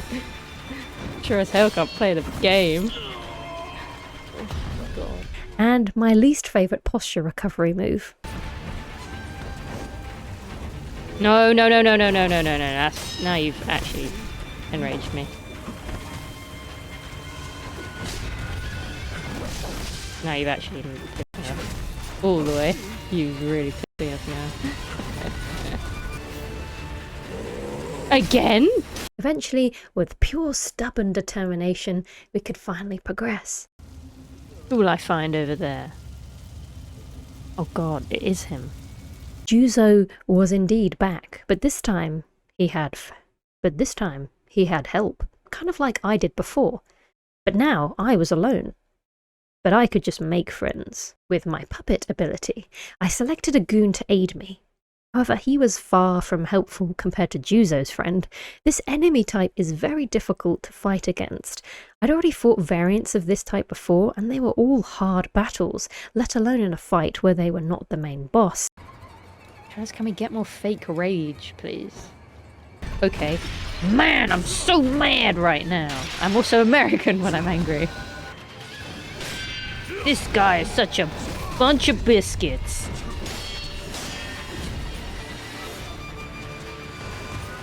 I hate these damn ninjas. Is that good? With powerful kicks and poison application, I nicknamed them Stinky Fingers, by the way.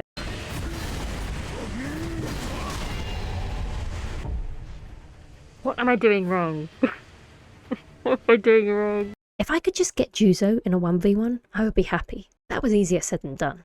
My chat suggested that I could just sneak up on Stinky Finger and use him as a puppet to help me.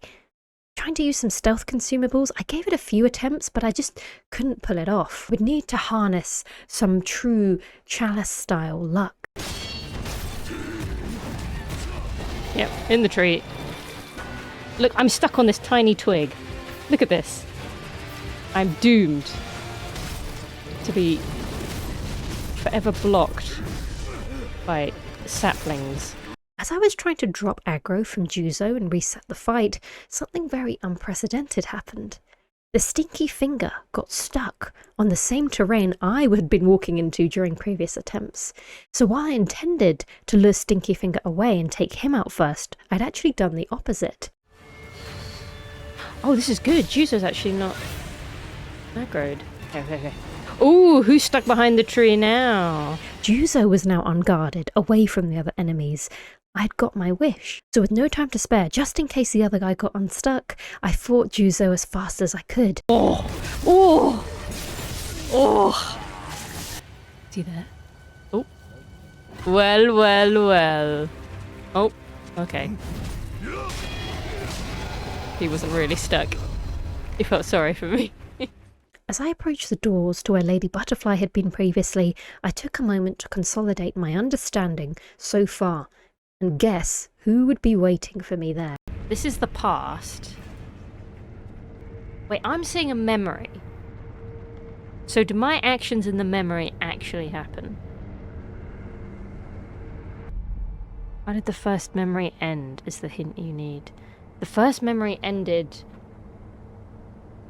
when I died. And then Kuro was there, right? Kuro rescued you. Yeah, he did. Wait a second. So that means I'm gonna fight. Anyway, I showed up to next stream with my Emma cosplay. Why did I do that? I don't have a bald spot. Why does it look like I have a bald spot? Why does it look like my hairline's receding? Very nice. Oh, very nice. Bald jokes? Really? Bald jokes. Emma the Gentle Bald. Right, that's it. Well, there we go. It looks so much better now. Literal lobotomy. As I entered the familiar burning boss room, Figure was there waiting for me.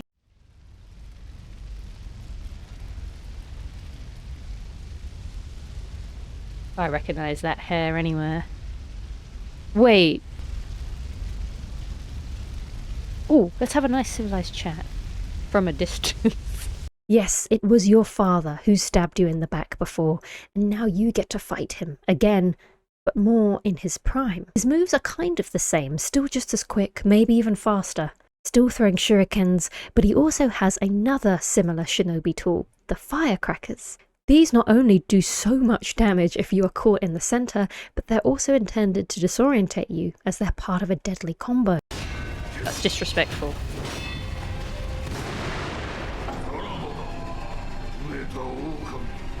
I know my camera's blocking it, but my entire health bar disappeared.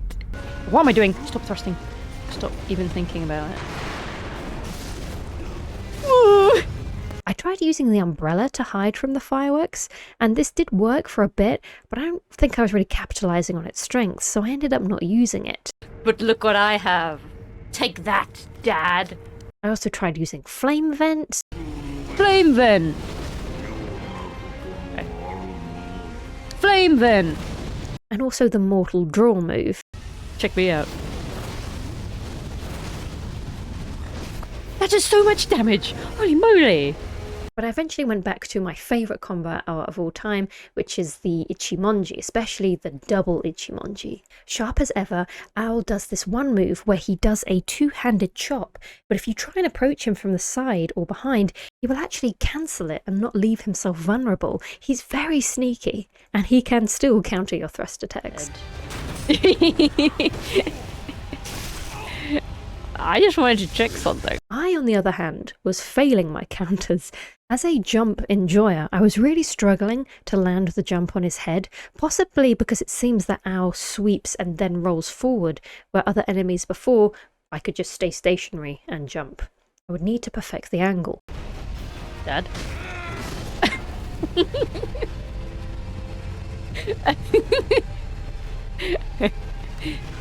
Dad, stand there while I jump on your head, please.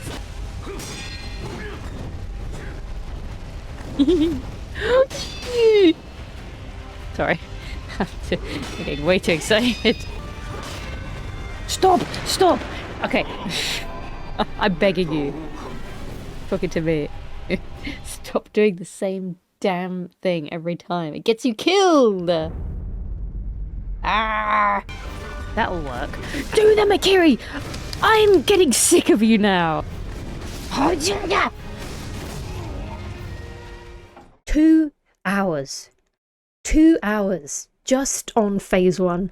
I mean, I just absolutely hit the wall. You know it's bad when you're staring at your inventory, consulting the menu, looking for absolutely anything that could possibly help you. I opened up the floor to my chat to see if they had any tips. Will I get pulverized if I suggest coming back to fight him later? Here are some tips. If you want to switch technique for the mortal draw, you can use to give it a lot of damage in certain points. For example, when he throws the shuriken and then does the double jump, instead of parrying, you could dodge to the side and attack there. Also, when he only does one shuriken and does a side jump. Alright, explain it to me like I'm stupid. Block, hit, and jump at all the right times. And with that simple but solid advice, we managed to get to phase 2. Oh! Okay.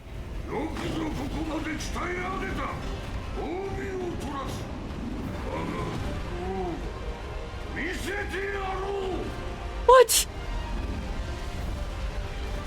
Ah! It's pretty. Surely it won't hurt me. Having this extra glowy circling creature really unnerved me at first, but eventually I realised it didn't actually pose any threat, while it was blue. Ah! It was only when Owl calls it to his side that it turns red and attacks you, and you can avoid this by jumping over it. It's what came after that was scary. Ah! Oh! Kind of like with the fireworks, Owl does the fiery bird move and then he immediately follows it with a thrust. And this is hard to see because the bird does obscure the screen, so I had to hit the jump, then Mikiri combo. Jump! Oh, no! Ready? Jump! Mikiri! Okay, we're alive. Jump! Mikiri! Nice! Performing this successfully really filled me with motivation. Jump! Mikiri! Yes, yes, yes, yes, yes. However, I actually found myself in a bad position where he commanded the fiery bird to dive when I was right up in front of him. I managed to jump, but I was shaken. I didn't think this was going to be the attempt.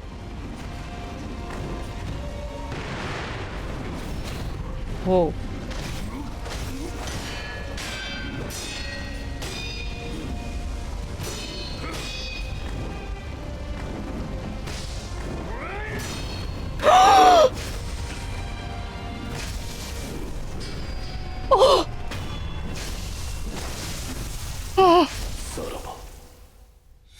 我に破れるか。存外に心地よい。 I wanted to throw up. This was the most difficult boss by far in the whole game. I'm not gonna lie, I'm kind of glad it was over. But now I had the quest item I needed, and it was time to reach the peak. I have no idea what is going to happen here. Okay, here's my prediction. Some kind of animal slash beast slash monster is going to eat the pelican and transport me to a completely different area.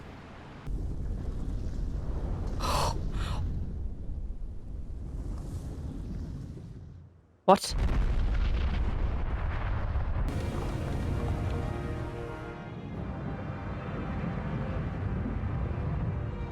Oh. Be careful! In a somewhat unconventional but not at all surprising for a FromSoft game fashion, I arrived at the Fountainhead Palace. The bridge alone is just incredibly beautiful, the red leaves and the gate contrasting with the white snow. Cinema was about to happen here. Lots of places to grapple to.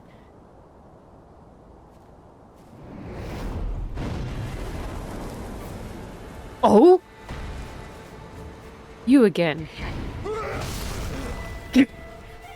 Three lives? Corrupted Monk, my favourite, was back, and this time had 3 lives. She was looking a lot more healthy now, no longer ghostly and packing a heavy punch. I adore the detail that when she attacks, the leaves on the bridge get knocked up into the air, which really nicely explains why when we fought her apparition earlier, you can see the leaves projected here too. The first phase was just as I remembered, but something different happened for the second life. Ooh, the face!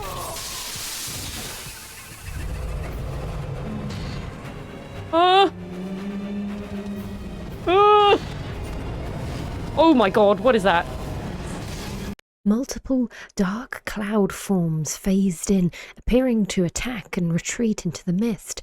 I didn't really attack these and just backed off, trying to wait them out. After this segment finished, the normal monk was back, but not for long, as she casted the Shadow Clone Jutsu again, so I decided to hide by using the grapple point I'd spotted earlier. Okay. Oh no. Ooh, go to the tree! Hide. They can't get me up here. Wait, that's the original! Oh! Aha, I know your trick! You got tricks! Oh! Creepy! In an effort to get out of their range, I'd actually uncovered the monk's secret. If you get to high ground, you can see her real form is casting the illusion. And if you get a plunging death blow, you can cancel this whole phase. It was very lucky that I'd spotted it. On my second attempt, despite being up the tree, you still have to be near enough to her to spot the physical body. Phase 3, as you saw, reveals the centipede within her form. This thing vomits up terror goop occasionally, but the rest of her moves are relatively the same as Phase 1, so I managed to defeat the true monk on my second attempt.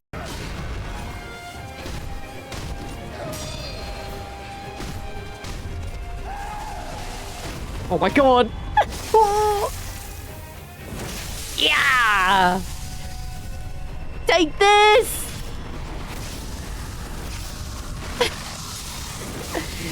Yeah! Now I got to witness the beauty of the final zone.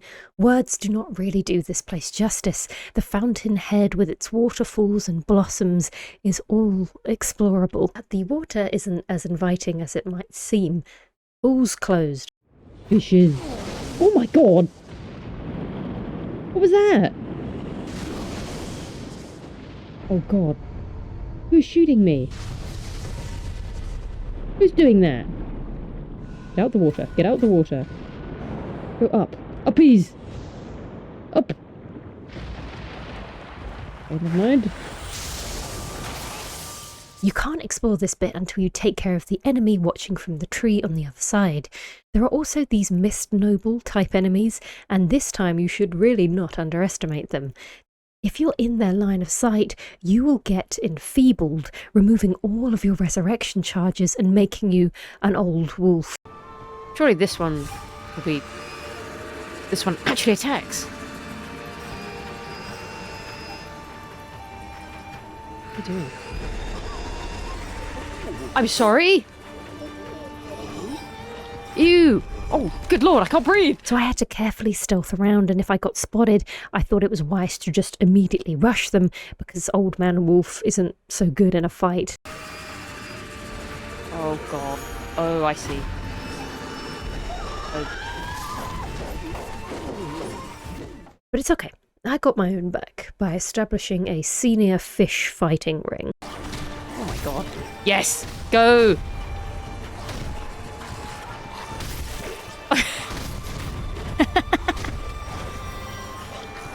He's doing it! He's doing it! Oh my god, he's cracked! There's another Blazing Bull variant here too, this time a kawaii pink version. Throughout this area, there are also these lightning women, who actually do the same move that we saw in the third phase of Genichiro's fight. But that also means you can do the lightning reversal counter.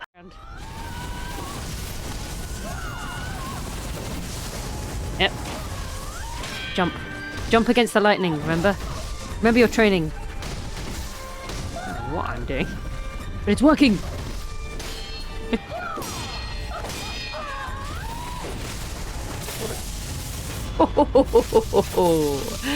I know how to lightning reversal.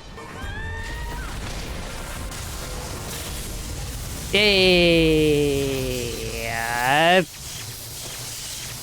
Just a second. As I battled my way to the peak, I had no idea what could possibly await us. 戦況か。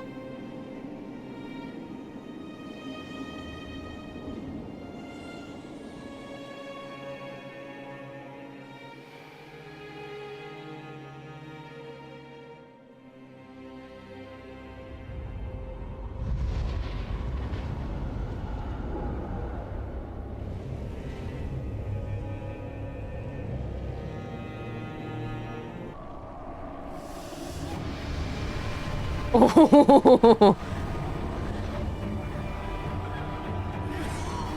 oh, they're sick. I mean, just look at their faces. Was this some kind of joke? I was a bit apprehensive at first, but then I figured I should try and hurry up, just in case they fused into one big dragon. Is it deacons? What happened to you? Oh! What?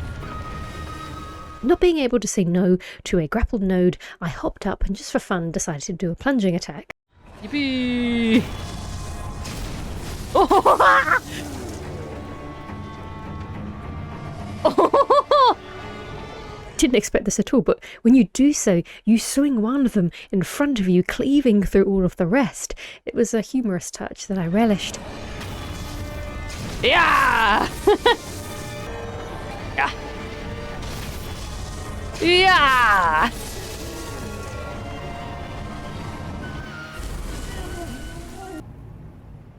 That wasn't the fight, was it? But there is always a bigger dragon. Pray.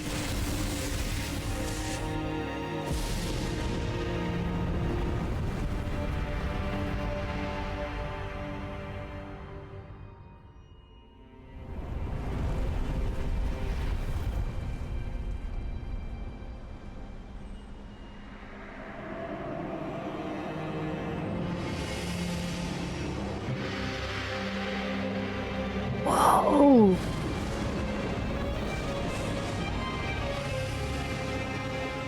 Beautiful. The soundtrack here is one of my favourites, as well as the sound effects, the noise of the wind blast as you get pushed back, the sound of Divine Dragon's attacks hitting the clouds below. I was in awe, almost forgetting that this was a boss. Stop taking the shuriken. This one shuriken is not gonna help us. How do I hit you? Maybe the shuriken will. Yeah, take that. Oh! Whoa, this is sick. On the clouds. There's something going on here. Whoa! It looks so cool up close. Oh!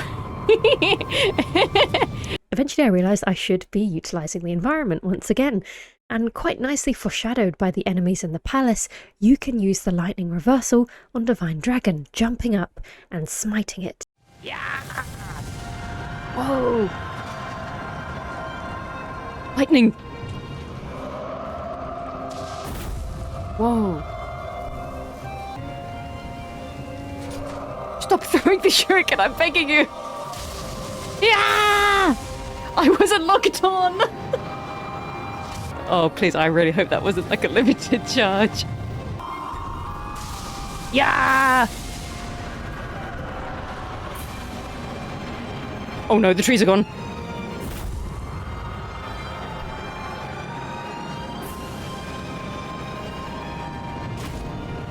Oh, I can parry it. You can parry everything.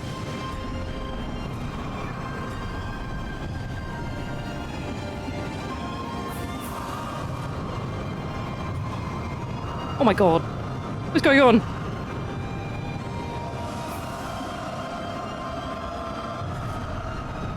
Oh!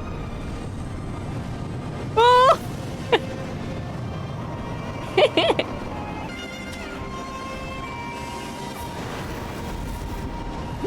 Whee! Whoa! I'm up so high! Yeah! Go, go, go! Aww. This wasn't a difficult fight, more of a spectacle, but I must say it's probably the best gimmick fight I've ever seen. You feel like you are part of this powerful dance with a godlike being, but at the same time, you're not afraid, just honoured to be in its presence.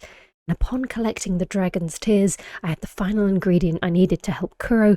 I beat this fight first time and honestly, it just felt like a blur. But there was no time to process what had happened, because when I returned I was back at the lookout, and something terrible had happened. What? What's going on? Is that Isshin? No. No,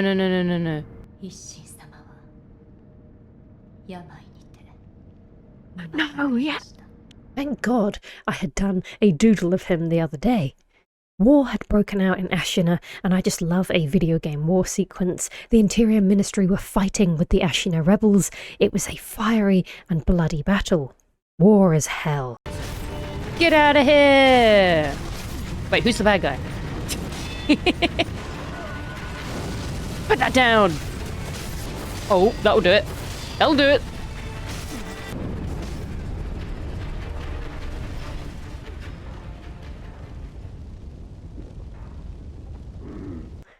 I fought a couple of mini-bosses on my way to escape with Kuro, one of whom was yet another Juzou-type enemy. I actually quite like how the game progresses. You get to revisit areas that have now changed. The time of day goes by from morning, afternoon, sunset, and eventually night. And you actually go back in reverse order all the way back to the start. At this point, I also had a massive upgrade to my prosthetic, namely making my flame vent into a blue version with a very nice effect.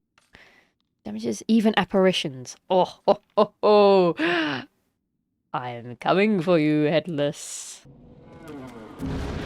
Take this. Oh! So even though I had been stockpiling all of this divine confetti since the beginning of the game, in the end it didn't really matter, as when you use this upgrade it coats your sword with the same stuff, essentially doing it for free. And man, did it feel good to finally get my revenge. You mad. You're mad. Check my rear. My rear is my own! I went on a bloodthirsty tour, revisiting all of the Headless I had previously left for later, as well as all the Shichimen warriors as well. While I was tying up loose ends with any mini-bosses, there was another one I dreaded to see. It was a Mr. Seven Spears variant, and this time he had a pretty powerful ally. Oh, is it one of these? Oh no. Not you again. And they also put fire in this arena. What were they thinking? Get out the fire! Stop, we can't do this again!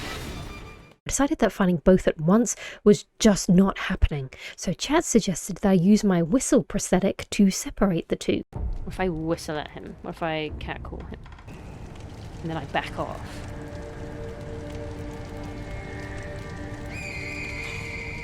Okay, he's alerted, he's alerted. Okay. But not the boss. Okay, shh, chat, shh. Everyone, shh.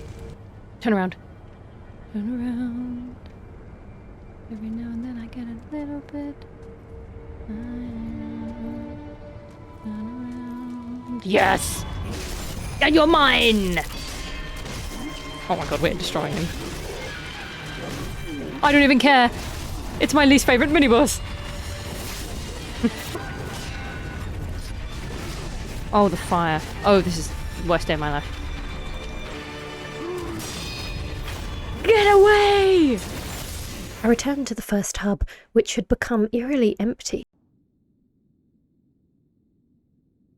Oh? Isshin on the floor, Emma next to him, and now Sculptor has disappeared? And as I headed further into the fire, there was something very, very bad coming, and when I rested at the new idol, I got transported into the thick of it. No! Oh!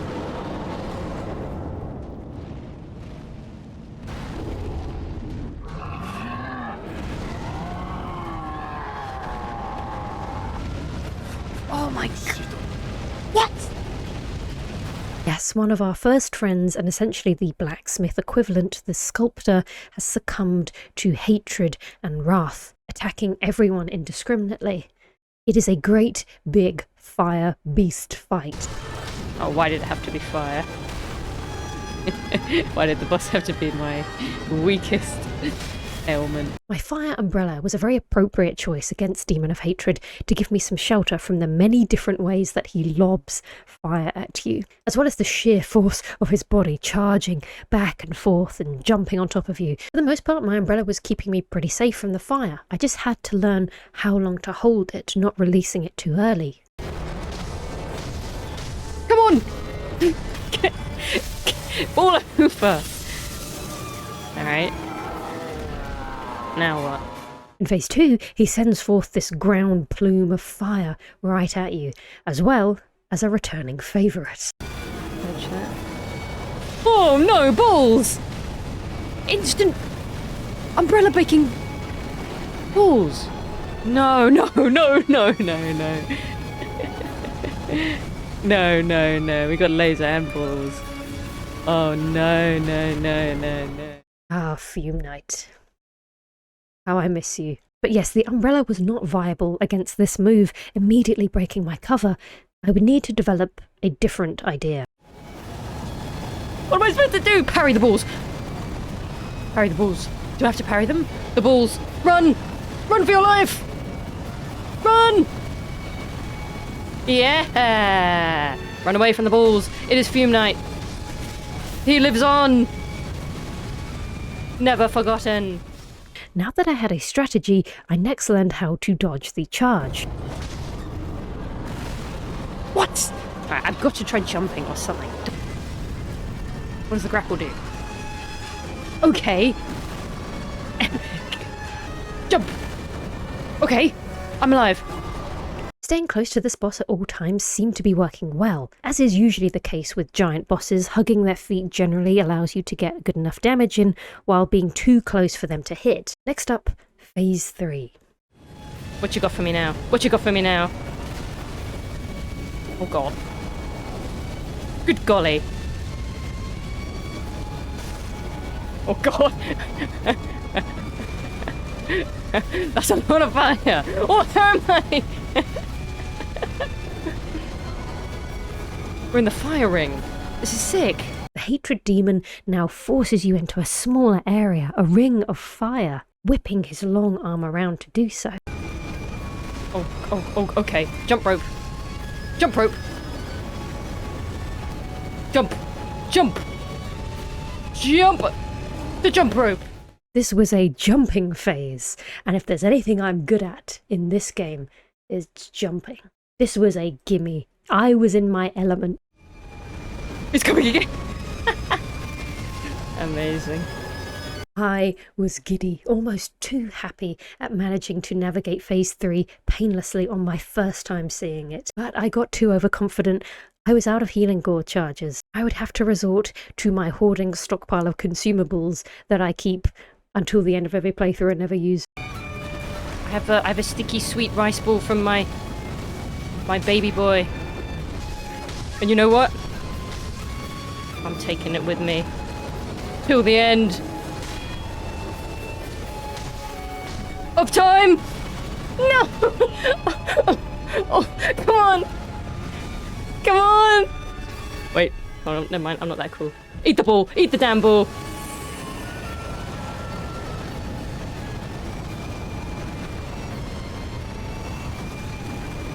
Perish! As the sculptor's voice cried out from within, I didn't realise that death blows are actually time-gated. I don't think I ran into that problem before, so I waited too long and almost choked the run. I have too much mercy in my heart!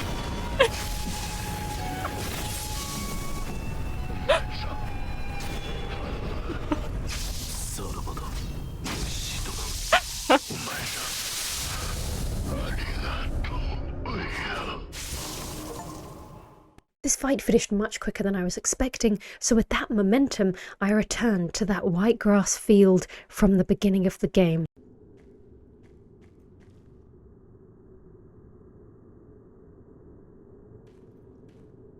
Oh my god. Oh my god. Oh my god.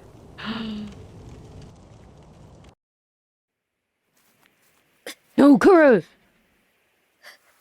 黒様 What the hell?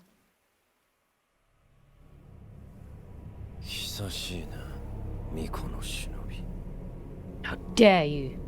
見よ不思議のもう一振りよ He's got the black blade. 健一郎殿、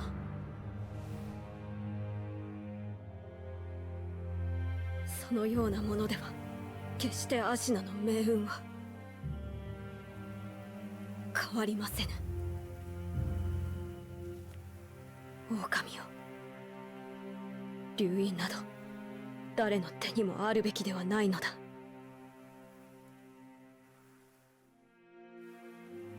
苦労をかけるな。行為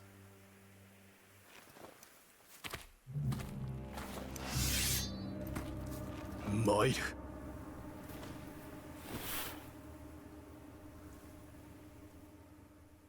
ああしまいとしよう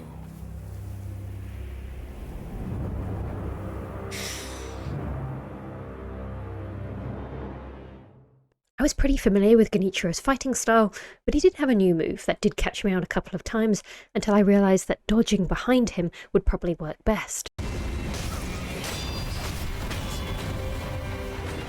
Alright, buddy. Now what? Now what? What you got up your sleeve?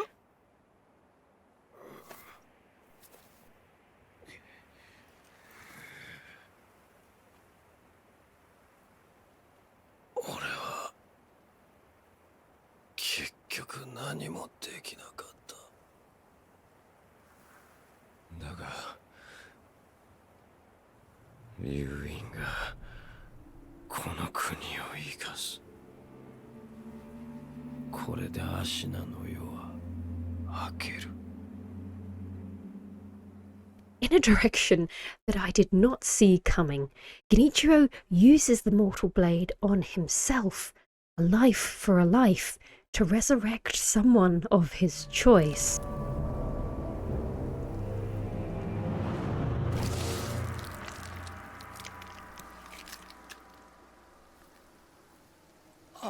れな孫の最後の願いじ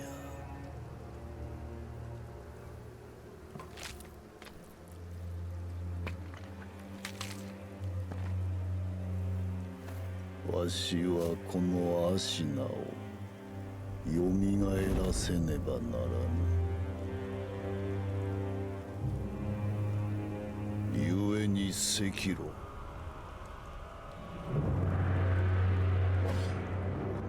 You must now fight Isshin.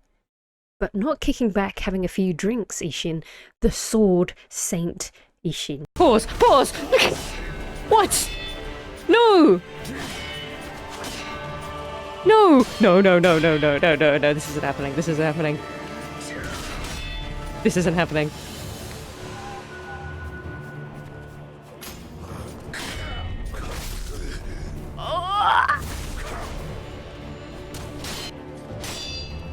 Not you. Not you. I'm so boned. I'm boned. He knows all of the moves. Isshin will use a variety of combat arts you have seen in the game, and I survived for as long as I could on my first attempt. Oh, he's ichimonjing me! He's double ichimonjing me! How does it feel?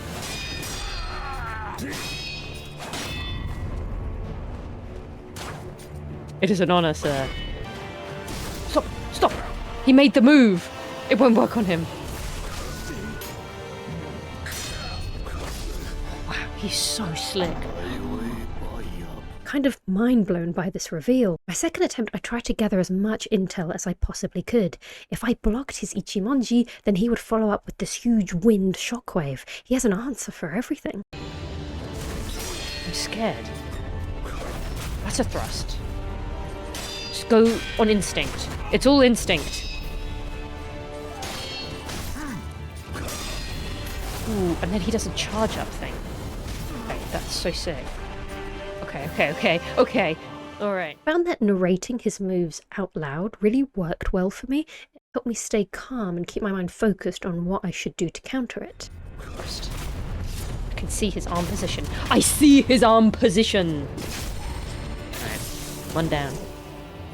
Now what you got for me, buddy? Spear? No! Where'd you get that from?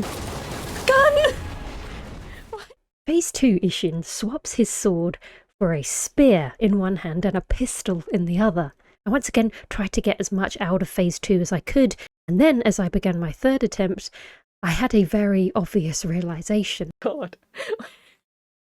Oh my god. They're throwing everything at me, aren't they? This is the true test, isn't it? They're throwing everything. I have to remember everything. After an almost hitless Genichiro, I was absolutely locked in. I mean, the boss does tell you this. Isshin has told you this before, and it couldn't be more true than in this fight.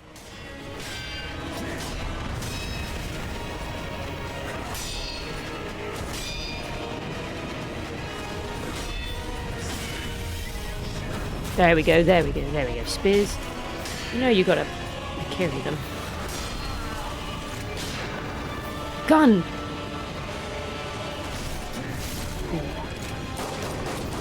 Bam, bam, bam, bam.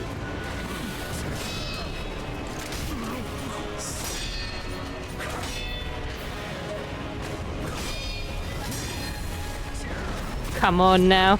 Come on now. Don't be that guy.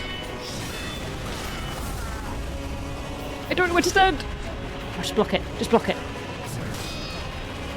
You can parry everything. Ow, ow, ow, ow.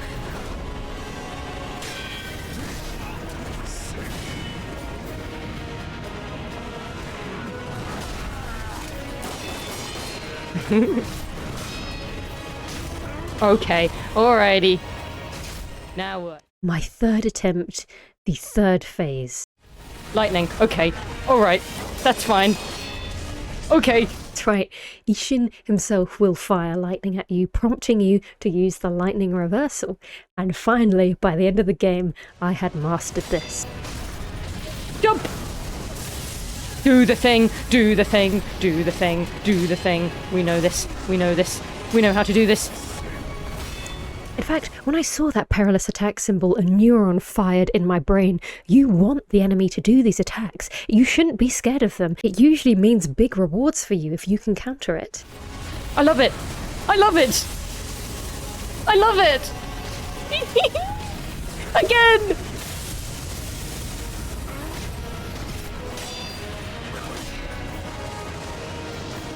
Do your worst.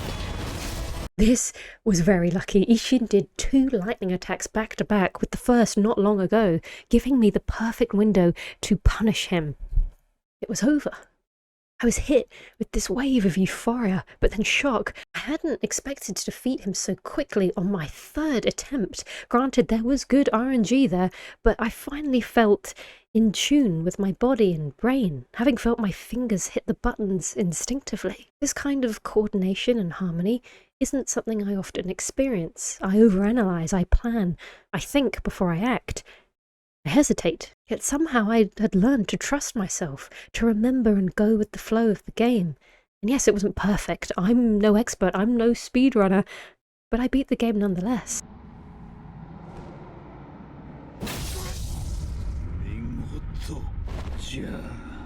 Sekiro.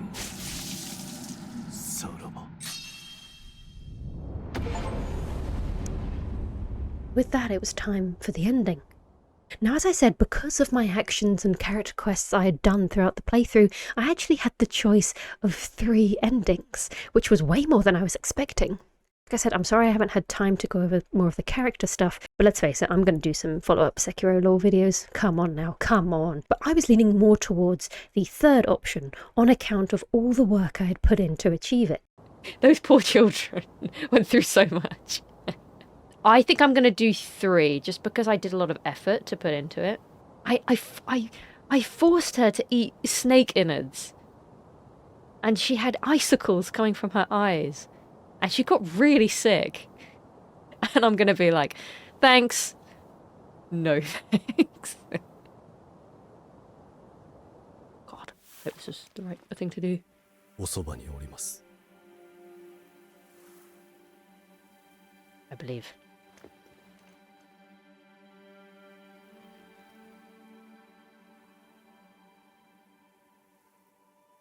竜の涙を。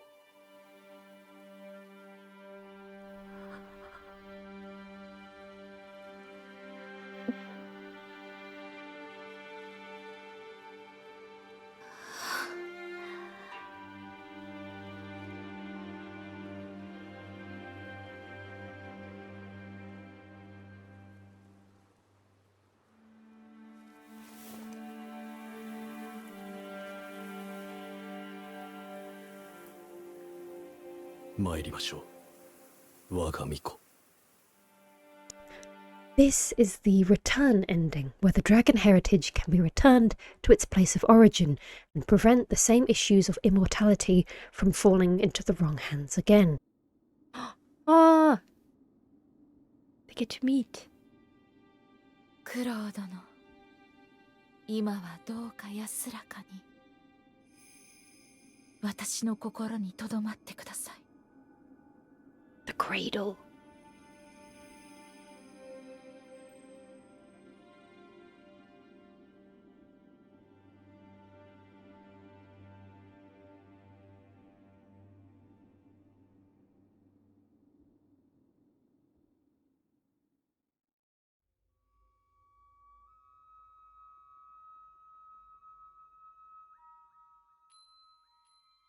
さようなら、みんな。私は行かねばなりません。我らの因果を断ち切るために。とても長い旅になります。それでも共に来てくださるのですか？はい。ありがとう。竜の忍びよ。九郎殿も喜んでおります。 Oh my god. 参りましょう。西に神なる竜の故郷に。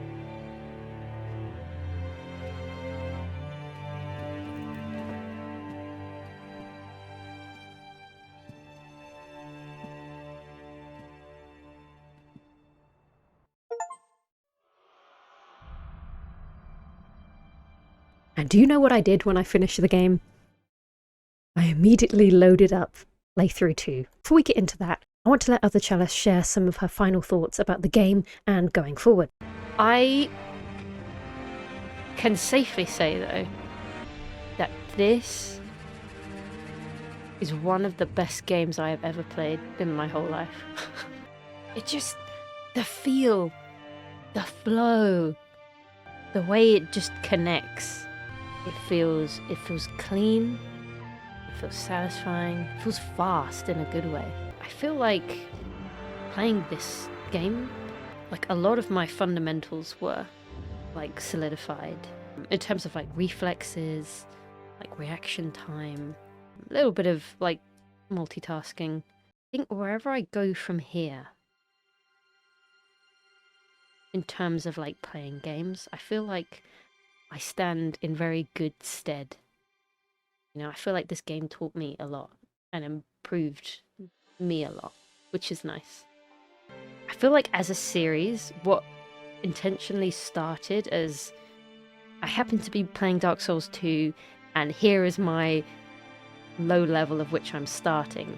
I'm combining those two things. Then springboarded into like a, okay, how about I attempt to take on different games to try and improve a certain aspect. Now that I've played this game, I played Lies of P, and I've played Dark Souls 2, albeit an interesting choice for the Dark Souls game of choice. But I feel like where I go from here, I would like to take a completely different angle. Because I would like to keep playing games as part of I'm bad at video games thing, because there are still a lot of aspects to video games which I'm not good at. So I feel like whatever I play next probably won't be a Souls title. There won't be a lot of learning or progress, if that makes sense. I feel like what we should do next is pick either a completely different genre of game or a different style of game completely. And I know maybe not everyone has an interest in things outside of like Souls games, but I think that is important for what I want to do in terms of progression and learning. Because god damn it, I'm addicted to being bad and then ending a game and being like, I'm not so bad. This feeling is so satisfying.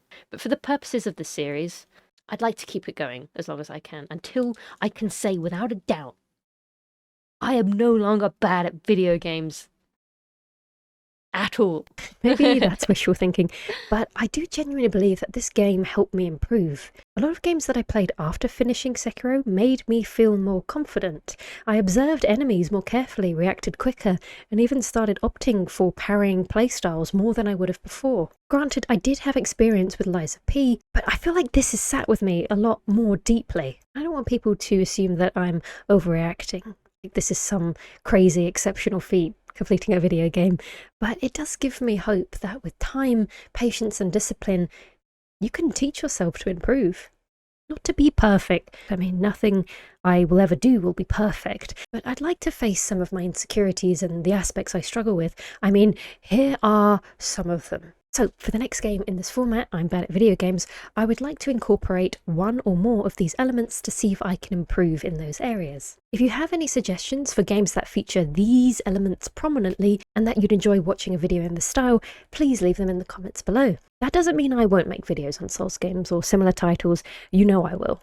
However, I don't really think I can say I'm bad at Souls games anymore. I'm not saying I've mastered the genre, but I think it would be interesting to see if this method can be used to teach myself other things too. Anyway, back to Sekiro. The only way I can prove my testament to how great this game is that I immediately played more of it. I went into New Game Plus. I wanted to fight everything again. I also wanted to see what happened if I chose to side with my father. What would change then? It was such a shock to be able to breeze through so many bosses that took me hours and hours to do, now defeating them on my first attempt. Granted, you are at a slight advantage when you first start New Game Plus, but I thought it was so cool that I could now defeat that one-time Genichiro fight at the beginning that you're meant to lose. I mean, he still has plot armor. But having the knowledge of how the systems worked and being able to try out new combat arts and decisions really made playing this game a second time just as great as the first. I had self-titled this the evil playthrough, as siding with my father meant forsaking my lord and friends. If this is evil Chalice, shouldn't they have a red filter or goatee or something? Or if it's just like this, I look like an analog horror demon. Must obey. Must be evil. I love my dad.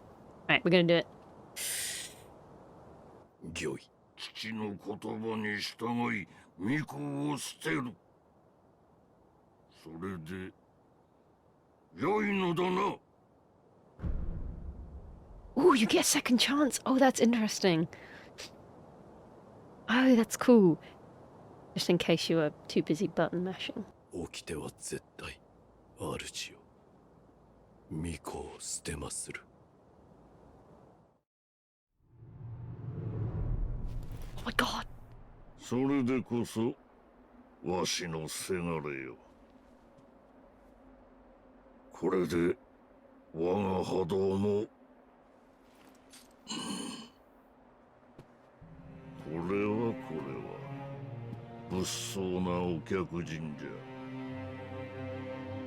だが道元殿のご息女を殺そうとは今は亡きあのお方に申し訳が立たん。ほう、なかなかどうして狼よ、そなたに任す。見事打ち破ってみせよ。御意。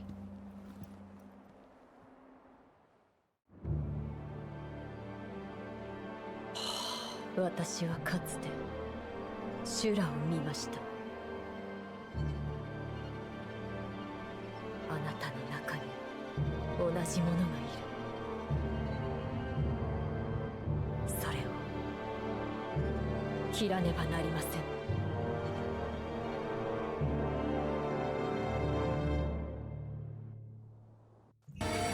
Oh, look at her little walk. Lord. No, Emma, not like this.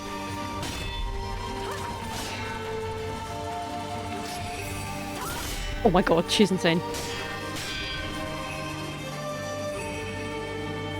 What does she know about wham bam bam?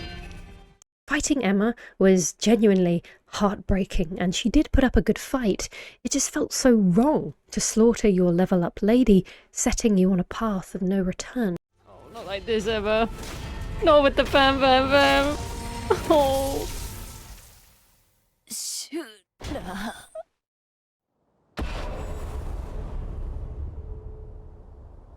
God.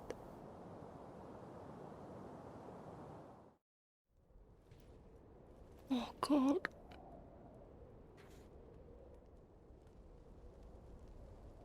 Sekiro よ。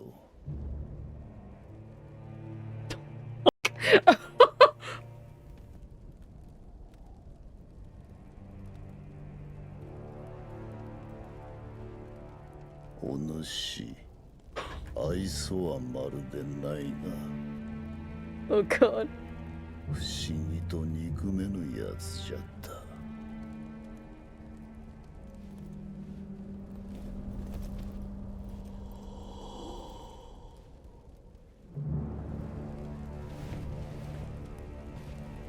さあ、修羅に落ちる前に切ってやろう。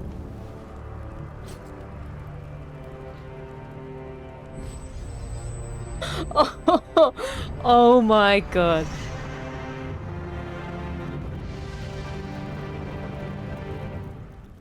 This is the best.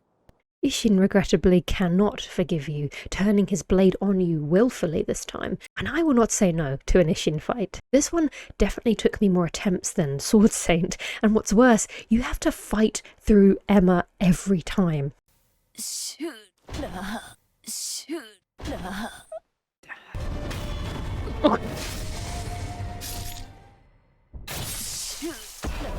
Oh, you do like the on the floor animation. It's cool seeing a variant of Isshin's moves, not as many as Sword Saint, but he still remembers how to double Ichimonji. Whoops. He's gonna get me! Isshin, please, I don't want to be here. I don't want to be here, Isshin. Let me out. Please. Them. Stop! Again. Oh! His second phase just goes crazy, summoning his fiery hatred for you, setting fire to the whole lookout. But luckily I had my trusty umbrella to hide under, and that was my key to victory.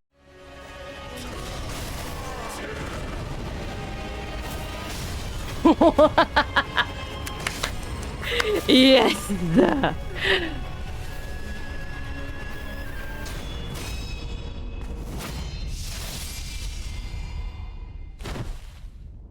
Sekiro よってやれぬか。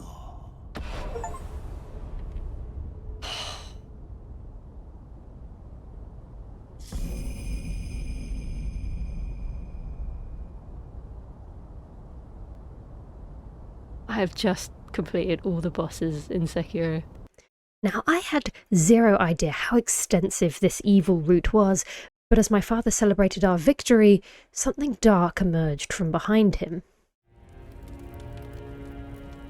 しかし、老いたりとはいえ、あの一心に勝るとは。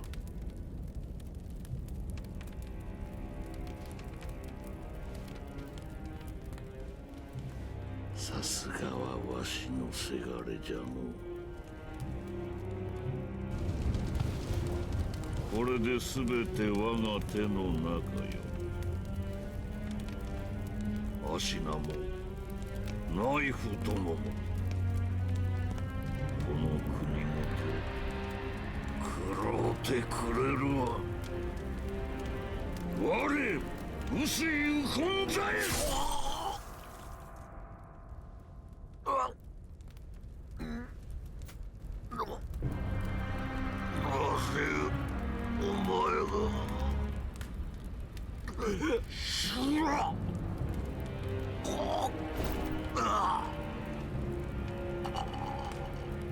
Oh!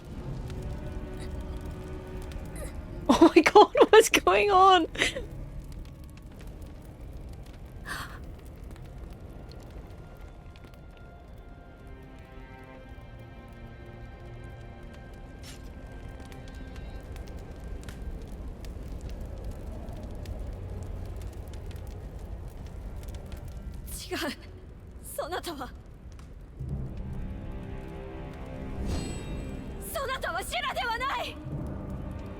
Yes, just as our own father had stabbed us in the back, we do the same to him. In this route, you have become a demon who only thinks of killing, Shura, claiming both red and black mortal blades for yourself. You are now an unstoppable, immortal, bloodthirsty force. And you can imagine how that affected the world. 生き残りはほとんどなし。アシナは戦国最も悲惨な殺戮の舞台となり、その地には後々まで鬼が潜んだという。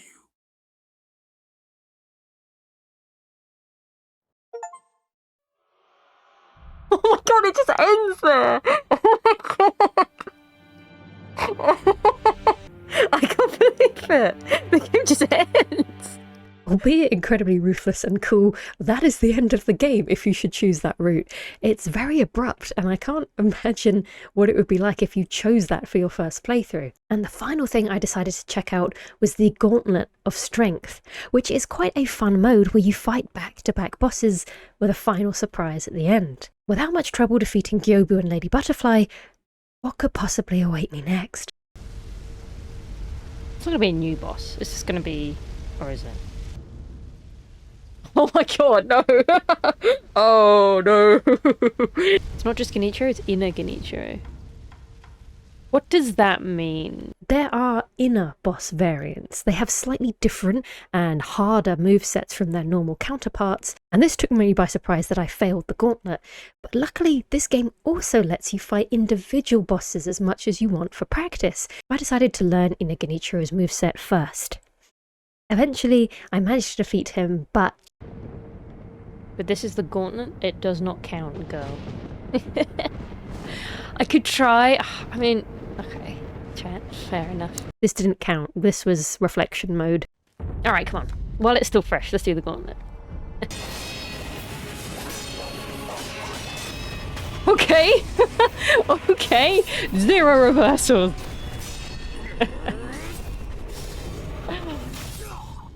So I finished my first gauntlet and it was a great time.